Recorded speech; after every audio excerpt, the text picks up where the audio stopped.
शेतकरी मित्र नमस्कार. द्राक्ष बागायतदार मित्रांच्या विनंतीवरून आपण हा SCT वैदिक हा द्राक्षाचा नवीन शेड्यूलचा व्हिडिओ आपल्यासमोर आज आणत आहोत.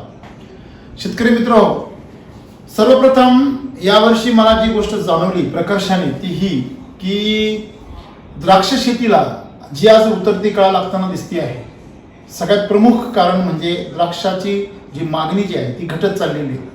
जे ग्राहकांपासून द्राक्ष फळबाज आहे त्याचं दूर चाललेलं आहे असं जे बाजारामध्ये चित्र दिसतंय त्याचे परिणाम आज द्राक्षाची मागणी कमी होत चालली आहे आणि द्राक्ष शेतीमध्ये मोठ्या प्रमाणात उत्पादन निघतंय म्हणून बाजार कमी नाही होते, तर त्याची मागणी कमी होत चालली आहे म्हणून बाजार कमी होत आहे असं चित्र दिसतंय. का बरं मागणी कमी होते याचं जर चित्र आपण जर बघितलं तर आपण पहिलं जर बघितलं याच्यामध्ये की आम्ही जो स्टडी केला, सर्वे केला, त्या सर्वेमध्ये आम्हाला असं जाणवलं की द्राक्ष शेतीचा उद्देश काय. मित्रांनो, आपण सर्वजण शेती करतो. आपला शेती करण्याचा उद्देश असा आहे की आपण जो काही शेतीमाल पिकवतो, अगदी द्राक्षच नाही, टोमॅटो, कांदा, जे काही बाकीचं माल असेल, फळबागा असेल, डाळिंब असेल, हे सर्व पिकवत असताना आपण तो ग्राहकांना खाण्यासाठी पिकवत असतो. ग्राहकांच्या खिशामध्ये जो पैसा आहे तो पैसा जर आपल्या घरात येऊ द्यायचा असेल त्यासाठी आपल्याला आपल्या शेतातील माल त्यांच्या पोटात जाणं गरजेचं आहे. आणि ज्याप्रमाणे त्यांच्या खिशातील पैशाने आपलं कल्याण झालं पाहिजे तसं आपण पिकवलेल्या मालाने त्यांच्या घराचं कल्याण झालं पाहिजे, त्यांच्या कुटुंबामध्ये आरोग्य आलं पाहिजे, त्यांचं पोषण झालं पाहिजे, ही भूमिका पहिली शेतकऱ्यांची असली पाहिजे. परंतु आज शेतकरी ह्या भूमिकेपासून कुठेतरी बाजूला जाताना दिसतोय. शेतकरी पैसा कमवायचा आहे, कुठेतरी माल मला मार्केटपर्यंत पोहोचवायचा आहे आणि कुठेतरी व्यापाऱ्याच्या गळ्यात मला माल घालायचा आहे, अशी कुठेतरी भूमिका शेतकऱ्यांची दिसते. शेतकऱ्यांचं सर्व लक्ष हे क्वांटिटीवर फोकस झालेले, ते लक्ष त्यांचं पुन्हा क्वालिटीवर आणणं ते फार महत्त्वाचं ठरत आहे. आणि आज सगळी ती कोरोनामुळे जागृती निर्माण झाली आणि म्हणून द्राक्ष शेतीचा जो उद्देश आहे की ज्यांच्यासाठी आपण माल पिकवतो आहोत त्यांनी ती जर आवडीने खाल्ले तर 100% आज जो ग्राहक 50 ग्रॅम द्राक्ष खायला तोंड वाकडं करतो तो ग्राहक पुन्हा त्याच्या घरामध्ये तो एक बसनी 250 ग्रॅम द्राक्ष खाऊ शकतो. हे मी माझं स्वतःचं उदाहरण सांगतो. मी SCT पूर्वी जेव्हा द्राक्ष खायचो 4 वर्षांपूर्वी, त्यावेळेस मी 50 ग्रॅमवर आलो होतो तरी माझा घसा खवखवायचा, मला आवाजामध्ये फरक पडायचा.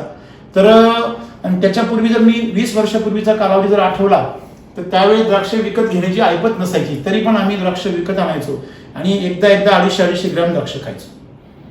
आज शेतकरी मित्र, आपल्या सर्वांना माहिती आहे की आपण आपल्या घरातल्या मुलांना सुद्धा आपण द्राक्ष पटकन खाऊ देत नाही, कारण आपल्याला माहिती आहे आपण किती PGR किती केमिकल त्याच्यावरती स्प्रे करतो. एक मानसिकता शेतकऱ्यांची अशी झाली आहे की PGR नाही फवारले, युरासिल 6BA नाही दिला तर गर्भधारणच नाही होणार, PGR नाही दिले तर साईजच नाही होणार, सेटिंगच नाही होणार. ही एक मानसिकता शेतकऱ्यांच्या मनामध्ये कुठेतरी घर करून बसलेली आहे. मी जर रासायनिक खतच नाही वापरली तर पोषणच होणार नाही, माझं 1 वर्षामधून एकच चान्स असतो तो निघून जाईल, अशा प्रकारची भीती शेतकऱ्यांच्या मनामध्ये मोठ्या प्रमाणात घर करून बसलेली आहे. आज आम्ही बघतो की अनेक शेतकऱ्यांनी उन्हाळ्यामध्ये मागच्या वर्षी देखील कुठल्याही प्रकारचं PGR न वापरता, त्यांनी युरासिल वगैरे न वापरता त्यांनी गर्भधारणा केली रेस्ट पिरियडमध्ये आणि पुढच्या सीझनच्या पिरियडमध्ये त्यांनी GA असेल, CPPO असेल अतिशय अल्प प्रमाणात वापरून 3-3, 4-4, 5-5 घडांच्या बागा त्यांनी डेव्हलप केल्या अतिशय सुंदर प्रकारे. सांगलीचे प्रसाद गाडवे सर यांच्या मार्फत तुम्हाला अशा अनेक उदाहरणांची त्या ठिकाणी प्रचिती अगदी बघता येईल.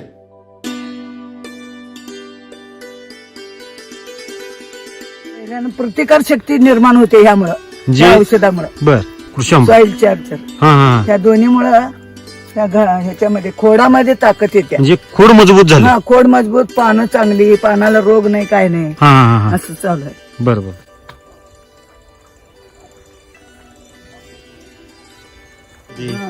मनी भरपूर मी ठेवले, घड भरपूर ठेवले, तरी पण त्याला काय म्हणजे इजा पोचली नाही, उलट वाढले म्हणजे ॲव्हरेज 2 वर्षापेक्षा ह्या वर्षी 100 पटीपेक्षा जास्त पट झालंय. चांगला रिझल्ट आला.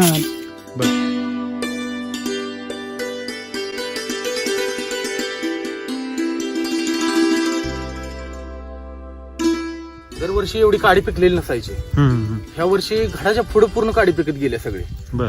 आणि सगळी जी ती बघणारी म्हणायची एवढा माल लोड आहे, ह्याला पेलत नाही, काय नाही. ह्या वर्षी एवढी क्वालिटी अशी जमल्या, मला सुद्धा म्हणजे वाटलं नव्हतं अशी क्वालिटी होईल. ह्याच्यात त्यांनी 1000 क्रेट काढलेत सकाळी. 7 किलोचे क्रेट असते. बरं. अजून 1000 क्रेट निघतील, म्हणजे 2000 क्रेट हे त्यांनी सुपर मार्केटला काढलेलं आहे आज. बरं. त्या झाडावर टोटल ठेवलं होतं 151 गट ठेवलं होतं. बरं. आणि त्यातले 4 घड मोडलेले आहेत. 147 घड ह्याच्यावर आपण आता ठेवलेला आहे. तरी पण हे शुगर आणि साईज एकसारखी आलेली आहे याला. आता खालचा मनीस काढतो.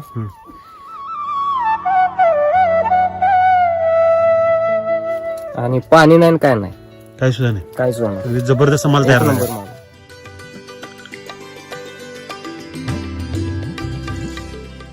घडाची साईज हम्म. आणि कॅनॉपी कॅनॉपी आणि मुळी चालू होत, मुळीचा प्रॉब्लेम जास्त होतो. मुळीचा त्रास जाणवला नाही का.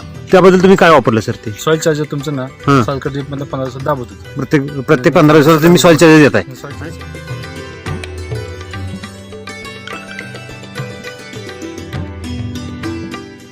शेणखताला पर्याय आणि हे सॉइल टेक्नॉलॉजी वापरून हम्म. आपले जर म्हणजे बाकीचा काही त्याला म्हणजे दावण्याचे त्रास, हे जे त्रास आहे, हे हं. बुद्धीचा त्रास हं. काही सुद्धा वाटत नाही ह्याला पुढे. म्हणजे तुम्हाला कसाही त्रास जाणवला नाही? कसलाही त्रास जाणवत आणि पीएच मेंटेन होते आपला. आणि झाडाच्या हार्मोन्स हे गेल्या वर्षापेक्षा भरपूर म्हणजे ज्या त्या स्टेजला बरोबर काम करते. म्हणजे हार्मोन्सचं पण काम करते आणि पीएच मेंटेन करते. इतका जबरदस्त रिझल्ट तुम्हाला मिळाला.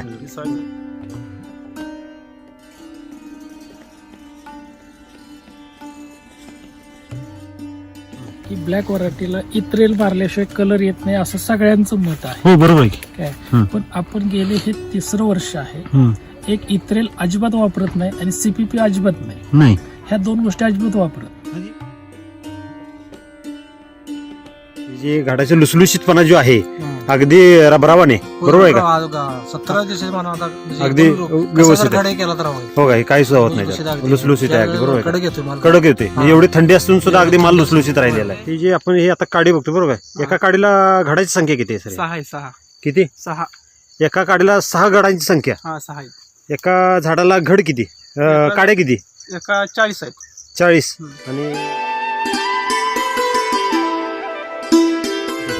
आणि सर्वसाधारण नाही म्हटलं तर तरी 30-35 तरी आहे त्याला. 30-35. हा. आता सध्या ह्या घडाचं वजन किती आहे सर?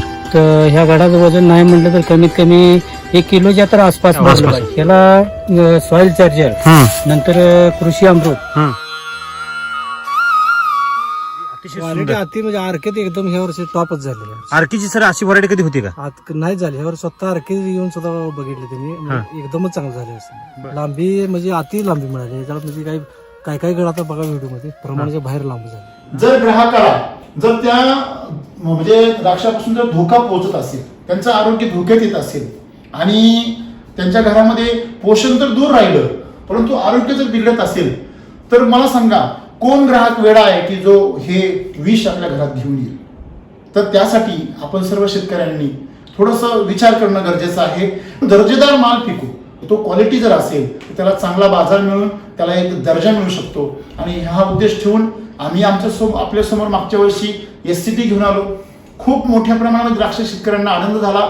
मला आनंद होतो मित्रांनो की 260 रुपये किलोनी SCTचा जो बेदाणा आहे तो यावर्षी विकला गेला. शेतकऱ्यांनी खूप समाधान व्यक्त केलं. आम्हाला खूप आनंद होतो. ನಮ್ಮ ಹೆಸರು ಪರಮೇಶ್ವರ್ ಗಂಟಪ್ಪ ಬಸವರಾಜ್, ಮುಕ್ಕಾಂ ಪೋಸ್ಟ್ ನಾಗಣಸೂರು, ತಾಲೂಕು ಕಾಕವಾಡ, ಜಿಲ್ಲಾ ಸೋಲಾಪುರ. Mobile number 77 73 97 16 32. ನಾವು 1.5 ತಿಂಗಳು ಹಿಡಿದು ಕೆಲಸ ಮಾಡಿತ್ತು. ಮತ್ತು ಇದ್ರಾಗ फरक ಏನಾದಕ್ಕೆ ಅದಕ್ಕಿಂತ ಇದು ಹೆಚ್ಚಿಗೆ फरक माल ಕಾಣಿಸ್ತದೆ ನಮ್ಗೆ. हे मॅनेजर असं सांगतात 1.5 महिन्यापासून ह्या क्वालिटीचं कधी पण हे बेदाणा इथं मशिंगसाठी नेटिंगसाठी आलेलं नाही. तुम्ही पाहू शकता व्हिडिओमध्ये हे रासायनिक वापरलेले हे बेदाणा कसं आहे, चॉकलेट आणि तपकिरी आहे. ह्या क्लायमेटमध्ये एकदम ढगाळ वातावरण आहे. तुम्ही आकाश बघू शकता. ढगाळ वातावरणामध्ये हे सगळं बाकीचे रासायनिक वापरलेले बेदाणा सगळं हे खराब निघालेले आहे आणि सॉइल चार्जर वापरलेले बेदाणा अगदी अति उत्कृष्ट आहे. तुम्ही बघू शकता. हा ಡ್ರೈವಿಂಗ್चं काम करतात ह्याने. ಅಂದ್ರ ನಾ ಇಂಥ ಮಾಲ್ ಈಗ 1.5 ತಿಂಗಳಾಯ್ತು ಗಾಡಿ ಹೊಡಿತೀರಿ. ಇಂಥ ಮಾಲ್ ಇನ್ನವರ್ತ ಯಾರು ಬಿ ಬಂದಿಲ್ಲ ಬಿ. ಇನ್ನು ಮುಂದೆ ಬಿ ನೋಡಿಲ್ಲ ಹಿಂದ ಮುಂದ माल मात्र 1 नंबर. ह्यांचं म्हणणं असं आहे की हे 1.5 महिन्यापासून हे तासगावला आणि सांगलीला वगैरे बेदाणा सोलापूरला घेऊन जात आहे. ह्यांनी म्हणत आहे असला माल त्यांनी मार्केटमध्ये कुठंच बघितलं नाही ह्याच्यात असं म्हणणे आहे. तुमचं नाव काय म्हणून सांगितलं तुम्ही? चेतन कोळी. चेतन कोळी. हा, मुक्काम पोस्ट नागणसोर. कर्नाटक मधील विजापूर जिल्ह्यामध्ये इंदी नावाचं जे तालुका आहे त्या भागामध्ये आमचे आनंद कोरे म्हणून एक शेतकरी आहेत जे 4 वर्षापासून बेदाणा पिकवतात. दरवर्षी 200 पेक्षा जास्त बाजार घेतात आणि त्या भागामध्ये त्यांनी बेदाणा बाबतीमध्ये एक स्वतःचं नाव तयार केलेलं आहे. ನನ್ನ ಹೆಸರು ಆನಂದ್ ಕೋರೆ ಅಂತೇಳಿ ಸಾವಳಸಂಗೂರ ಇಂಡಿ ತಾಲೂಕ ಬಿಜಾಪುರ ಜಿಲ್ಲೆ ಥಮ್ಸನ್ ಅಂತೇಳಿ ತಳಿ ಅದ ಮನಕ್ ಮಾಡೋ ಸ್ಪೆಷಲ್ 3 ಎಕರೆ ಅದ್ರಿ.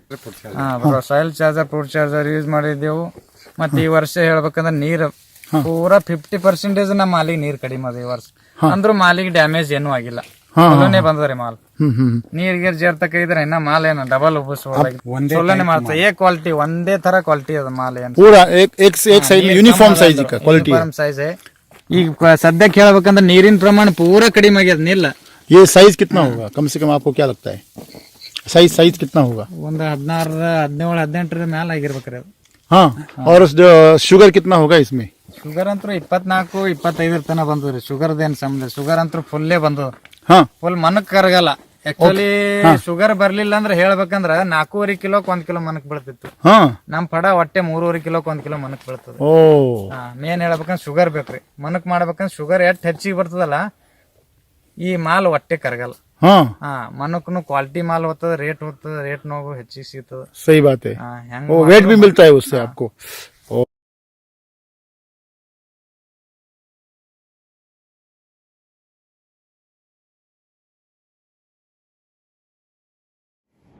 जे शेतकरी तुम्हाला विचारतात की बाबा तुमचे मागच्या वर्षाचे सलग रिझल्ट आहेत का, तुम्हाला असे शेकडो शेतकरी या ठिकाणी बघायला मिळतील.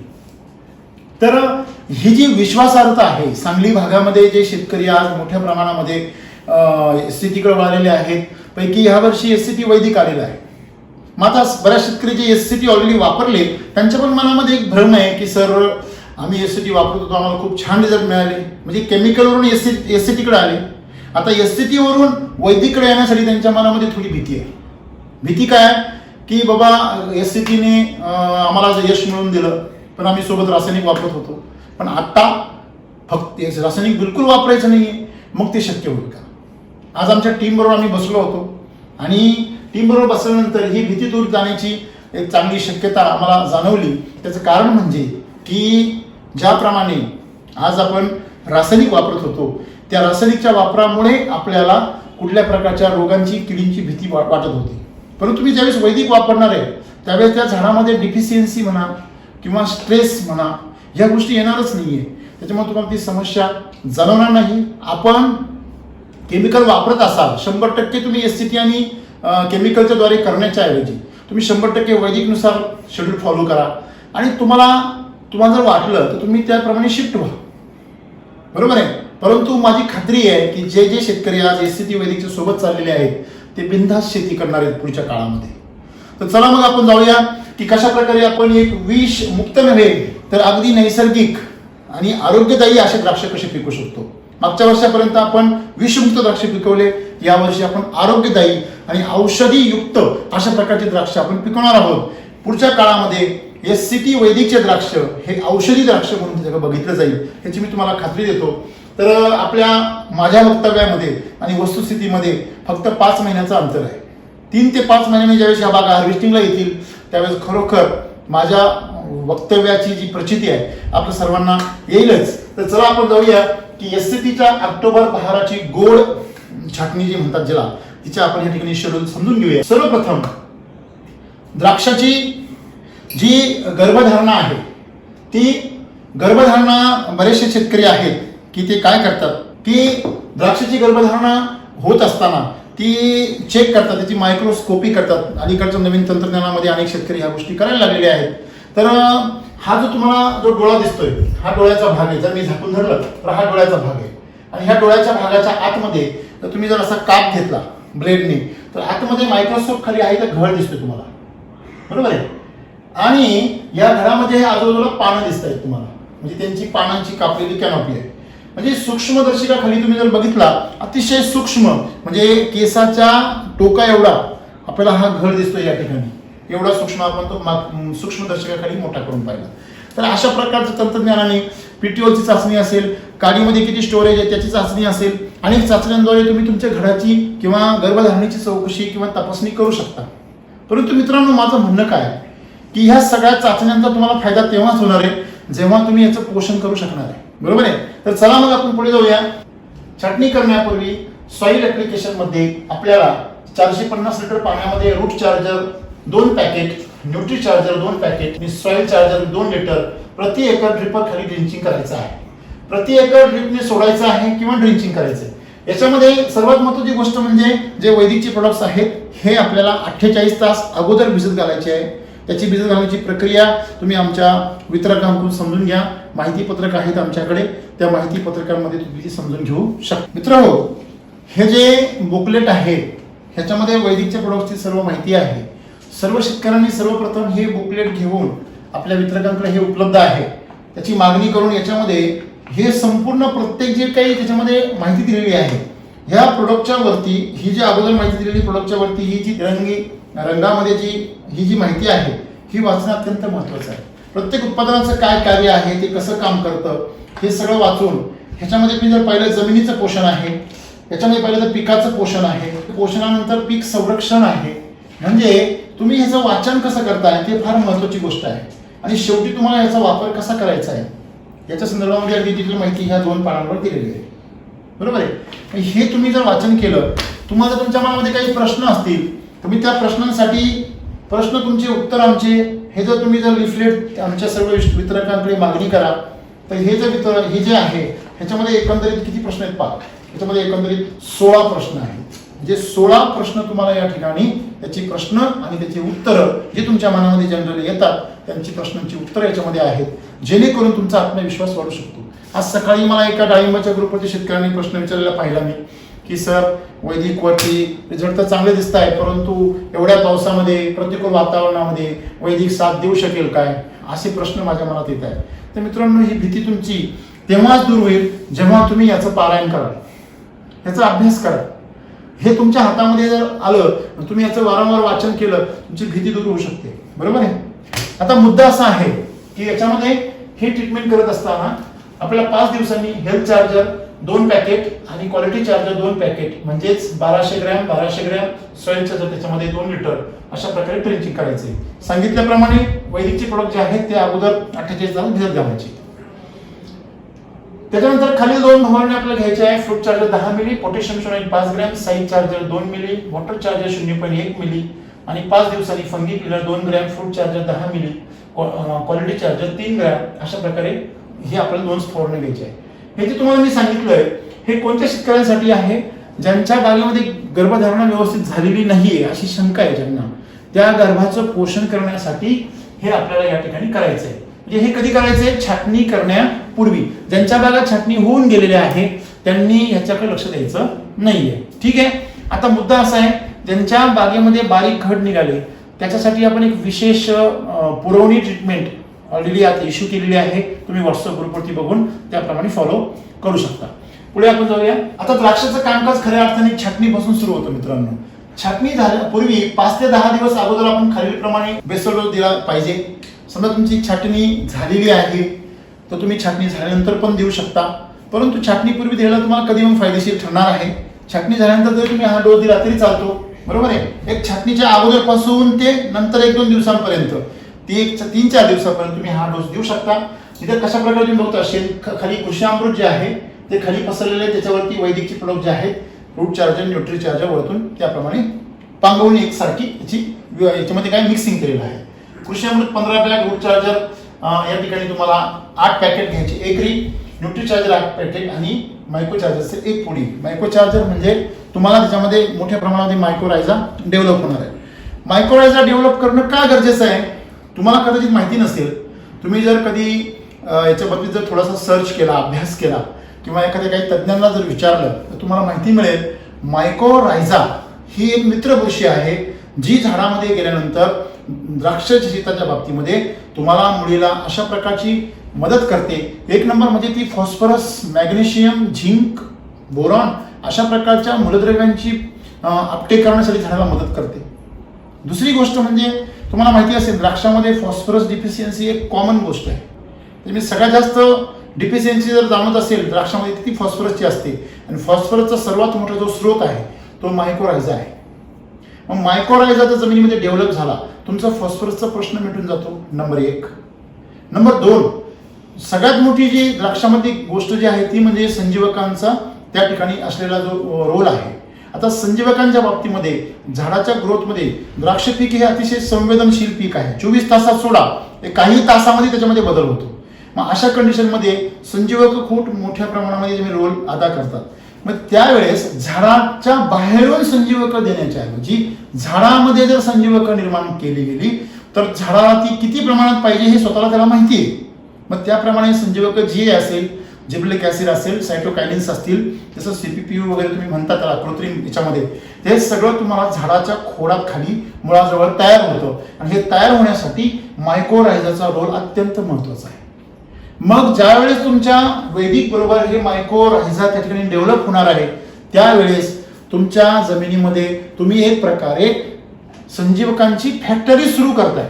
त्याच्यामुळे तुम्हाला ती भीती बाळगायचं कारण नाही की माझी इलॉंगेशन होईल का, माझ्यामध्ये मला थिनिंगसाठी देठ लांब मिळेल का, माझा घड स्पेसिंग चांगली मिळेल का, ह्या प्रश्नांची उत्तरं तुमची त्या ठिकाणी खरी होऊन जाणार आहे. हा बेसल डोस चांगला काढून आपल्याला द्यायचा आहे. त्यानंतर छाटणीपूर्वी 10 दिवस अगोदर इथेफॉन रेग्युलर प्रमाणे आपण जे पानगळीसाठी वापरतो ते आपण 1.5 ते 2 मिली वापरायचे. फ्रूट चार्जर टाकायचे, वॉटर चार्जर आणि करून पानगळ करून घ्यायची आहे. बऱ्याच वेळा काही शेतकऱ्यांचा प्रॉब्लेम असा होतो की त्या ठिकाणी सॅच्युरेशन झालेलं नसतं, मॅच्युरिटी आलेली नसते, त्याच्यामुळे पानगळ होत नाही. मग त्या ठिकाणी ती पानं शेतकरी काढून घेतात. आपण इथं पाहू शकता की छाटणी करताना शेतकरी कसं काम करतात. ह्याविषयी डिटेलमध्ये आम्ही मागच्या वर्षीच्या व्हिडिओमध्ये मी बोललेलो आहे. तर मागच्या वर्षीचा व्हिडिओ तुम्ही बघून डिटेल माहिती घेऊ शकता की काडी कशी छाटली जाते, काय वगैरे ह्याची माहिती आपण या ठिकाणी आता याची गरज नाही. आपण जर काडीच्या बाबतीमध्ये परिपक्व काडी आणि कुपोषित काडी जर याचा जर अभ्यास करायचा म्हटलं तर खूप सोपी पद्धत आहे. ही जी काडी आहे ज्यावेळेस आपण ती चिरतो तर तुम्ही तिथे जर खापळ्या जर केल्या 2 किंवा तुम्ही उभी जर कापली तर परिपक्व काडीचा जो मधला गर असतो तो तपकिरी रंगाचा असतो आणि जो बाहेरचा जो गर असतो तो हिरव्या रंगाचा असतो. झायलेम आणि फ्लोएम असं ज्याला म्हणतो आपण, तो अशा प्रकारे तुम्हाला पाहाव्यास मिळतो. आणि त्याची जी जाडी असते ती एकसारखी असते, एखाद्या काकडीसारखी. काकडीचा जर काप घेतला तुम्ही, ती काकडीची कशी गोलाई एकसारखी असते तशी एकसारखी गोलाई असते. आणि तुम्ही जर कुपोषित काडी जर पाहिली तर मधला गराचा भाग कमी असतो, बरोबर आहे, तो तपकिरी भाग, आणि बाहेरचा जो भाग असतो तो कोवळा भाग जास्त असतो. म्हणजे ह्याच्यामध्ये तुम्ही जर अभ्यास केला तर मॅच्युरिटी जी आहे ती मॅच्युरिटी कमी प्रमाणात असते.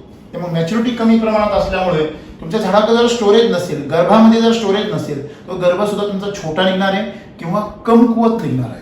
म्हणजे सर्वात महत्त्वाची गोष्ट जी आहे पोषण, हे अत्यंत महत्त्वाचे. काडी परिपक्व न होण्याची कारणं कुठली असतात मित्रांनो? पहिली गोष्ट म्हणजे मागच्या वर्षी झाड जास्त आदबणे. आदबणे म्हणजे काय की त्याला जास्त दिवस माल शिल्लक राहणे. समजा एक उदाहरण तुम्हाला मी सांगतो, ज्या कुटुंबामध्ये मुलांचं वयात आल्यानंतर लगेच लग्न करून दिलं जातं त्या कुटुंबावरती आर्थिक मोठा बोजा तयार होतो. पण ज्या कुटुंबामध्ये मुलांना शिक्षणानंतर नोकरी करू दिली जाते आणि मग त्यांचं लग्न केलं जातं, ती मुलं स्वतःचं लग्न स्वतःच्या पायावर स्वतःच्या हिमतीवर करतात. म्हणजे तुम्हाला हे लक्षात आलं पाहिजे, झाडाचं पण तसंच आहे. तुम्ही जर त्या वेळेवरती पिकल्यानंतरही घड जास्त दिवस ठेवले तर ते त्या झाडातला जास्तीत जास्त अंश ओढून घेतात. त्याच्यामुळे परिपक्व झाल्यानंतर घड हे लवकर काढले गेले पाहिजे, ह्याचं नियोजन शेतकऱ्यांना असलं पाहिजे. नंतर दुसरी गोष्ट म्हणजे रोगराई जर मोठ्या प्रमाणात मागच्या वर्षी आलेली असेल त्यांनी सुद्धा झाड तुमचं जास्त थकून जातं आणि ते थकून गेल्यामुळे सुद्धा तुमचं काडीचं कुपोषण होतं. अजून तिसरी घटना म्हणजे रेस्ट पिरियडमध्ये तुमच्याकडनं पाणी व्यवस्थापन, खत व्यवस्थापन जर चुकीच्या प्रकारे गेलेलं असेल तरी सुद्धा तुमची काडी कमकुवत राहू शकते. अशा प्रकारे काडी कमकुवत राहण्याची वेगवेगळी कारणं आहेत. ती ओळख कशी करायची आहे याची आपण सध्या माहिती बघितली. तर या ठिकाणी आपण जी जाडी आहे काडीची ती बघू शकतो, त्याचे डोळे बघू शकतो. या सगळ्या गोष्टींचं निरीक्षण करून, आणि दुसरी गोष्ट काडीची जी काही स्टोरेज आहे ती आपण डोळ्याने बघू शकतो. अशा प्रकारे आपल्याला त्या ठिकाणी निरीक्षण डोळ्याने, साध्या डोळ्याने सुद्धा करता येऊ शकतं. छाटणीनंतर जी घ्यावायची काळजी मित्रांनो, की काही लोक पेस्टिंग करतात.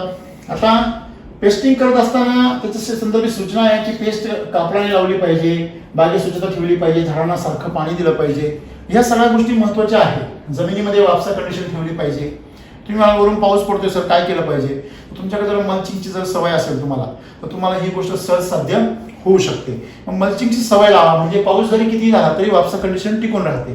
जे पाणी आहे ते खाली जातं आणि बोध जो आहे तुमचा त्या बोधामध्ये भरपूर सारं ऑर्गॅनिक मॅटर म्हणजे सेंद्रिय पदार्थ, तुमची छाटलेली मागच्या एप्रिल छाटणीचा जो बोध आहे त्याच्यामध्ये छाटलेला काळी कचरा, त्याच्यानंतर वरून थोडंसं मल्चिंगचं मटेरियल, तुमच्याकडे जर असतील तर सेंद्रिय खतं जसे कृषी अमृत आपण टाकायला लावतो, अशा प्रकारे तुम्ही जर त्याचं जर ऑर्गॅनिक मॅटर जर भरपूर चालून सकस असा ऑर्गॅनिक मॅटर जर ठेवला, तुमचा बोध नरम राहिला पाहिजे. त्याच्यानंतर छाटणीनंतर फुटीचे व काड्यांचे नियोजन करावे. कोणत्याही केमिकलचा वापर करू नये, कारण जमिनीमध्ये जे काही जीवाणू असतात ते जीवाणू आपले मित्र असतात मित्रांनो, ते आपले कारागीर असतात. तुम्ही जर आचारीत मारून टाकले तर आणलेल्या किरणा माल शिजवणार कोण, हा प्रश्न तुमच्या लक्षात राहिला पाहिजे. बाहेरून जीवाणू टाकणं ही अत्यंत चुकीची गोष्ट आहे मित्रांनो. जमिनीमध्ये नैसर्गिकरित्या जे डेव्हलप होणारे जीवाणू आहेत ते आपल्यासाठी खूप महत्वाचे असतात, हे आपण नेहमी लक्षात ठेवलं पाहिजे. ज्यावेळेस तुम्ही पेस्टिंग करता, पेस्टिंग मध्ये तुम्ही एससीटी वैदिकचं डिसीज फायटर आणि एससीटीचं पेस्ट फायटर या दोघांचं प्रमाण, पेस्ट फायटर तुम्ही आणि डिसीज फायटर हे 3 मिली अशा प्रकारे तुम्ही जर घेतलं तर त्याच्यासाठी तुम्हाला फायदा होऊ शकतो. त्याचबरोबर शेतकरी छाटणीनंतर बाग जी आहे ती जमिनीवरती बोर्डोने धुतात आणि ओलांडे पण धुवून काढतात केमिकलने. तर तुम्हाला मी असं सजेस्ट करेल की डिसीज फायटर आणि पेस्ट फायटर यांनी तुम्ही जर बाग स्वच्छ धुवून काढली की हा जो मिलीबग आहे तो सर्वात ओलांड्यांमध्ये सगळ्यात जास्त आक्रमण केला असतो, खोडकीड आहे, या सर्वांपासून शेतकऱ्यांची सुटका होऊ शकते. जमिनीमध्ये झाडावर असलेले सर्व स्पोर्स डिसीज फायटरनी नष्ट होतील, पेस्ट फायटरनी किडी नष्ट होतील. अशा प्रकारे शेतकऱ्याला या ठिकाणी आपल्याला किडी आणि बुरशा या सर्व रोगांपासून त्याची काय होईल, पीक त्याचं जे जमीन आहे किंवा ओलांडे आहे हे सर्व निर्जंतुक होऊन जातील. हा स्प्रे स्वच्छता स्प्रे आहे, ज्याला हायजीन करणे असं म्हणतो, सॅनिटायझेशन. हा सॅनिटायझेशन स्प्रे आहे, हे आपण लक्षात ठेवायचं आहे. ठीक आहे. ड्रीपद्वारे अन्न व्यवस्थापन करत असताना आपल्याला एक नेहमी लक्षात ठेवायचं आहे, प्रत्येक ठिकाणी आपल्याला सॉइल चार्जर हे वापरायचंच आहे. सॉइल चार्जर शिवाय आपलं कोणतंही ऍप्लिकेशन जमिनीत जाणार नाही, याची काळजी आम्ही आमच्या एससीटी वैदिकमध्ये घेतली पाहिजे. आता छाटणीनंतर आपण ज्यावेळेस काम सुरू होतं मित्रांनो, तर साधारणतः 5 ते 6 दिवसामध्ये तुमचे जे डोळे आहे ते फुगून त्याला स्प्राउटिंगला सुरुवात होते. आता सगळ्यात महत्त्वाची गोष्ट आहे, लहान बाळ तुम्ही जर कधी पाहिलं असेल तर ते सतत खात असतं. तुम्ही कधी लहान बाळाचं ऑब्झर्वेशन केलं का? ते सतत खात असतं 24 तास. त्याला कधी पण खायला द्या, तेव्हा जेव्हा जाग येते तेव्हा त्याला दूध पाहिजे, बरोबर आहे. म्हणजे आणि तुम्ही पाहिलं असेल त्याला जर वेळेवर दूध नाही भेटलं तर ते सर्व घड डोक्यावर घेतं. आता ऍक्च्युली हा जो घड आहे हा लहान बाळापेक्षा वेगळा नाही. तुम्ही मगाशी जो आपण काप बघितला त्या गर्भामध्ये जो घड होता तो डोळ्यामधला घड हा गर्भच आहे. आणि याची भूक ज्यावेळेस तो बाहेर पडतो, तो बाहेर पडण्यासाठी त्याला ज्यावेळेस तो डोळा उघडतो त्याच्यामध्ये तुम्हाला जो कापसाळलेला जो भाग असतो त्या भागांमधून तो घड हळूच बाहेर येत असतो. मित्रांनो, निसर्गाने खूप नाजूक व्यवस्था करून ठेवलेली आहे त्याची, आणि आपण सुद्धा त्याला त्याप्रमाणे सांभाळलं पाहिजे, हे आपण सर्व शेतकऱ्यांनी लक्षात ठेवायचं आहे. आणि या ठिकाणी आपण बघतोय हा जो डोळा आहे, या डोळ्यातून हा छोटासा घड दिसतोय, हा गर्भामध्ये लपलेला आहे. हा डोळा फुगतो आणि 5 ते 6 दिवसानंतर हळूहळू हा फुगून हा घड इथून बाहेर पडतो, बरोबर आहे. आता आपण ज्या वेळेस 7व्या दिवशी आलेलो आहोत तर 7व्या दिवशी आपल्याला काय करायचं, छाटणीनंतर हेल्थ चार्जर, लीफ चार्जर हे दोन्हींचे एक पॅकेट घेऊन ते आपण 48 तास भिजवायचे आहे आणि सॉइल चार्जर 2 लिटर बरोबर ते आपल्याला जमिनीमध्ये सोडायचे आहे. मित्रांनो, हेल्थ चार्जर हे अत्यंत महत्वाचं, याच्यामध्ये एक तुम्हाला सपोर्टिव्ह प्रोडक्ट आहे वैदिकचं, जे तुमच्या झाडाचे आरोग्य कायम टिकवून ठेवणार आहे. पेशी विभाजन क्रिया असो, तुमच्या झाडाची मिनरलची डिफिशियन्सी असो, किंवा तुमच्या झाडामध्ये असलेलं संजीवकांचं किंवा हार्मोनचं प्रमाण असो, मग तुमचं सर्वात महत्त्वाचं म्हणजे ज्या एन्झाईम्स असो, तुमचे अमिनो ॲसिड असो, या सर्वांचं नॅचरल डेव्हलपमेंट हे करण्यासाठी तुम्हाला हे मदत करणार आहे. आणि स्प्रेमधून आपल्याला 7 दिवसांनी डिसीज फायटर 3 मिली, पेस्ट फायटर 3 मिली, फ्रूट चार्जर 5 मिली आणि वॉटर चार्जर आपल्याला 0.1 मिलीने या ठिकाणी स्प्रे करावायचा आहे. याने संरक्षण होणार आहे आणि पोषण होणार आहे ड्रिपमधून. ह्या दोन्ही गोष्टी आपण करणार आहे. नेहमी लक्षात ठेवा, मी सांगितल्याप्रमाणे खऱ्या अर्थाने ज्या वेळेस तुमचा जो घड आहे, ज्यावेळेस तो त्या कापसाळलेल्या त्या ह्याच्यातून बाहेर पडतो, पोंग्यामधून, त्या पोंग्यामधून बाहेर पडत असताना त्याला निसर्ग किती संरक्षण देतोय बघा. आजूबाजूने एवढं छोटीशी, जसं लहान बाळाला एक मऊ असं पण एक गोधडी तयार करतो, एक गादी तयार करतो, तसं निसर्ग सुद्धा त्या घडाला एक गादी तयार करत असतो. आणि त्या गादीमधून तो घड अलगद बाहेर पडतो, कारण त्याला निसर्गाला संरक्षण द्यायचं असतं. आणि अशाच वेळेस शेतकरी एकदम भयानक म्हणजे किडींसाठी कीटकनाशक, बुरशीनाशक वापरतात आणि बऱ्यापैकी त्या घडावरती अत्याचार करतात. असं लक्षात आलेलं आहे की विषारी रसायनांनी, आंतरप्रवाही औषधांनी अशा वेळेस घडाला इजा पोहोचू शकते. त्यामुळे अशा काळामध्ये प्रकर्षाने सर्वांनी घातक फवारण्या, नेहमी विषारी फवारण्या टाळल्या पाहिजे. आणि एससीटी वैदिकमध्ये हे फार मोठं ॲडव्हान्टेज आहे की आपण कुठलंही विष झाडाला देत नाही, बरोबर आहे. बुरशीनाशकांसाठी आपण जरी डिसीज फायटर देत असलो तरी ते बुरशीनाशक नाही आहे. डिसीज फायटर काय करतं, फाईट करतं. म्हणजे काय करतं, ते झाडामध्ये अशी ताकद निर्माण करतं की रोगाला त्या झाडाबरोबर लढताच येत नाही. आणि जरी चुकून तो रोग तिथे आला तरी तो तिथे हारून जातो. अशा प्रकारचं झाड त्या ठिकाणी मजबूत बनतं. म्हणजे आपलं जे बाळ आहे, जसं लहान वयामध्ये आपण त्याला टीकाकरण करतो, त्याला आतून मजबूत करतो, तसं एक प्रकारे डिसीज फायटर हे टीकाकरण आहे. म्हणजे या ठिकाणी आपण जर पाहिलं तर आपल्याला त्या लहान बाळाची भूकही भागवायची वेगाने, त्याची खूप भूक असते. लक्षात ठेवा, तुमचा घड जो असतो बाल्य अवस्थेमध्ये सेटिंग पर्यंत तो खूप वेगाने अन्नद्रव्य शोषण करत असतो, त्याला खूप भूक असते. मी सांगितल्याप्रमाणे लहान मुलांसारखा, त्याच्यामुळे त्याला खूप अन्नद्रव्याची गरज असते. मग अन्नद्रव्य देण्याच्या ऐवजी शेतकरी त्याच्यावरती बुरशीनाशकांचा मारा करतात. मग हे कुठेतरी थांबलं पाहिजे आणि आपण त्याला पोषण दिलं पाहिजे. त्या ठिकाणी आपण क्रॉप चार्जर 2 मिली, फ्रूट चार्जर 10 मिली, leaf charger 3 gram, leaf charger 48 तास भिजून ठेवायचं आहे आधी, मग द्यायचं आहे. म्हणजे तुम्हाला या ठिकाणी आता जे लीफ चार्जर तुम्ही ठेवून दिलेले आहे त्याच्यातून जो चौथा उरणार आहे तो आपल्याला परत वापरायला येणार आहे, तो दुसऱ्या दिवशी तुम्हाला ड्रिप मधून सोडून द्यायचा आहे, बरोबर आहे. म्हणजे तुमचा डबल फायदा होणार आहे. लीफ चार्जरचा खालचा डोस सुद्धा तुमचा या ठिकाणी होऊन जाणार आहे. या ठिकाणी तुम्हाला ड्रिप मधून लीफ चार्जर दिलेलं आहे दुसऱ्या दिवशी, ते 14व्या दिवशी दिले, तुम्ही ते 13व्या दिवशी पण देऊ शकता. म्हणजे हे जे लीफ चार्जर आहे त्याच्यामध्ये हेल्थ चार्जर भिजून घ्यायचं आणि दोघं सोबत जमिनीमधून देऊन टाकायचे. म्हणजे त्या फवाऱ्यामधून उरलेलं लीफ चार्जर आणि नव्याने भिजवलेलं हेल्थ चार्जर हे एकत्र करून तुम्ही जर ड्रिप मधून सोडलं तर तुमचा खर्च सुद्धा आटोक्यात येणार आहे. लक्षामध्ये एक प्रोडक्ट तुम्हाला किती वेळा वापरता येणार आहे, 2 वेळा. फवाऱ्यातलं प्रोडक्ट तुम्ही 2 वेळेस वापरू शकता. अशा प्रकारे 14व्या दिवशी आपल्याला बऱ्यापैकी घड दिसायला लागतो आणि या ठिकाणी हरितद्रव्याची निर्मिती आणि कॅनॉपीसाठी आपल्याला fungi cleaner 2 gram, pest cleaner 3 gram, pest cleaner आपल्याला भिजून घ्यायचं आहे 48 तास आणि फ्रूट चार्जर 5 मिली, वॉटर चार्जर 0.1 मिली ह्याचा स्प्रे आपल्याला हरितद्रव्य निर्मिती आणि कॅनॉपीसाठी घ्यायचा आहे. हे आपण या ठिकाणी समजून घ्यायचं. या दोन्ही गोष्टी काय करणार आहे, कॅनॉपी वाढवणार आहे आणि जे तुमचे जे काही एक सुरुवातीच्या काळामध्ये पिवळे पिवळे जास्त हे निघतात, जे शेंडे आहे झाडांचे, तुम्ही सगळीकडे बघा, जे पानं जे निघतात ना ते सोनेरी निघायला पाहिजे. सोनेरी नंतर ते हिरवे व्हायला पाहिजे, पण ते पिवळे होतात. पिवळे होतात म्हणजे काय, त्याच्यामध्ये हरितद्रव्याची काय पडते, कमतरता. कारण काय का कमतरता पडते, इन जनरल तुम्ही बघा द्राक्ष बागांच्या भागामध्ये तुम्ही जर गेलात तर तुम्हाला सगळे पिवळे पिवळे बागा बघायला मिळतात. पण तुम्हाला वैदिकची बाग बघा ती तुम्हाला हिरवी किंवा सोनेरी बघायला मिळेल. का बरं हा फरक आहे, एससीटी वैदिकची किंवा एससीटीची बाग पिवळी का दिसत नाही, त्याचं कारण असं आहे, ज्याप्रमाणे हार्मोनचा वापर शेतकरी किंवा घड निघण्यासाठी जे प्रेशर शेतकरी कृत्रिमरित्या झाडाला लावतात त्याच्यामुळे हरितद्रव्य बनवण्यासाठी जी ऊर्जा असते ती ऊर्जा घडाकडे ओढली जाते आणि त्या पानांचं काय होतं, कुपोषण. आणि मग ती पानांमधलं हरितद्रव्य कमी प्रमाणात तयार होतं आणि मग त्याच ठिकाणी तुम्ही डावणी निर्माण करण्यासाठी झाडाला काय करता, स्ट्रेस तयार करता. आणि तो स्ट्रेस तयार केला की झाडामध्ये ज्या पेशी आहे त्या कमकुवत होतात आणि कमकुवत झालेल्या पेशी ह्या त्यांनी हरितद्रव्य नवीन बनवून अन्न बनवण्याच्या ऐवजी त्या रोग बनवायला सुरुवात करतात. म्हणजे जे आपले पानं झाडासाठी काय बनणार होती, पोषक बनणार होती, पोषणाचं एक मशीन बनणार होती, ती शोषणाचं मशीन तयार होतात. लक्षामध्ये, म्हणजे सर्व प्रकारचे रोग त्या पानांद्वारे घुसतात आणि मग तुमच्या झाडाला मोठ्या प्रमाणामध्ये इन्फेक्शनला सुरुवात होते. 17व्या दिवसामध्ये आपण जर पाहिलं तर ही जी चमक तुम्हाला दिसते आहे, हे जे स्वच्छ छान घड तुम्हाला दिसत आहेत, हे सगळं शक्य का आहे, कारण आपण जे ज्याप्रमाणे पोषण देतो, एकदा तुमचं झाड सशक्त बनलं, तुमचे घड पानं हिरवेगार झाली की मग तुम्ही थोडंसं जे वापरू शकता. हाही आपण शेतकऱ्यांच्या किंवा झाडाला त्यांनी लावलेल्या आतापर्यंतच्या सवयीमुळे देतो आहे, ह्याची पण आवश्यकता नाही आहे.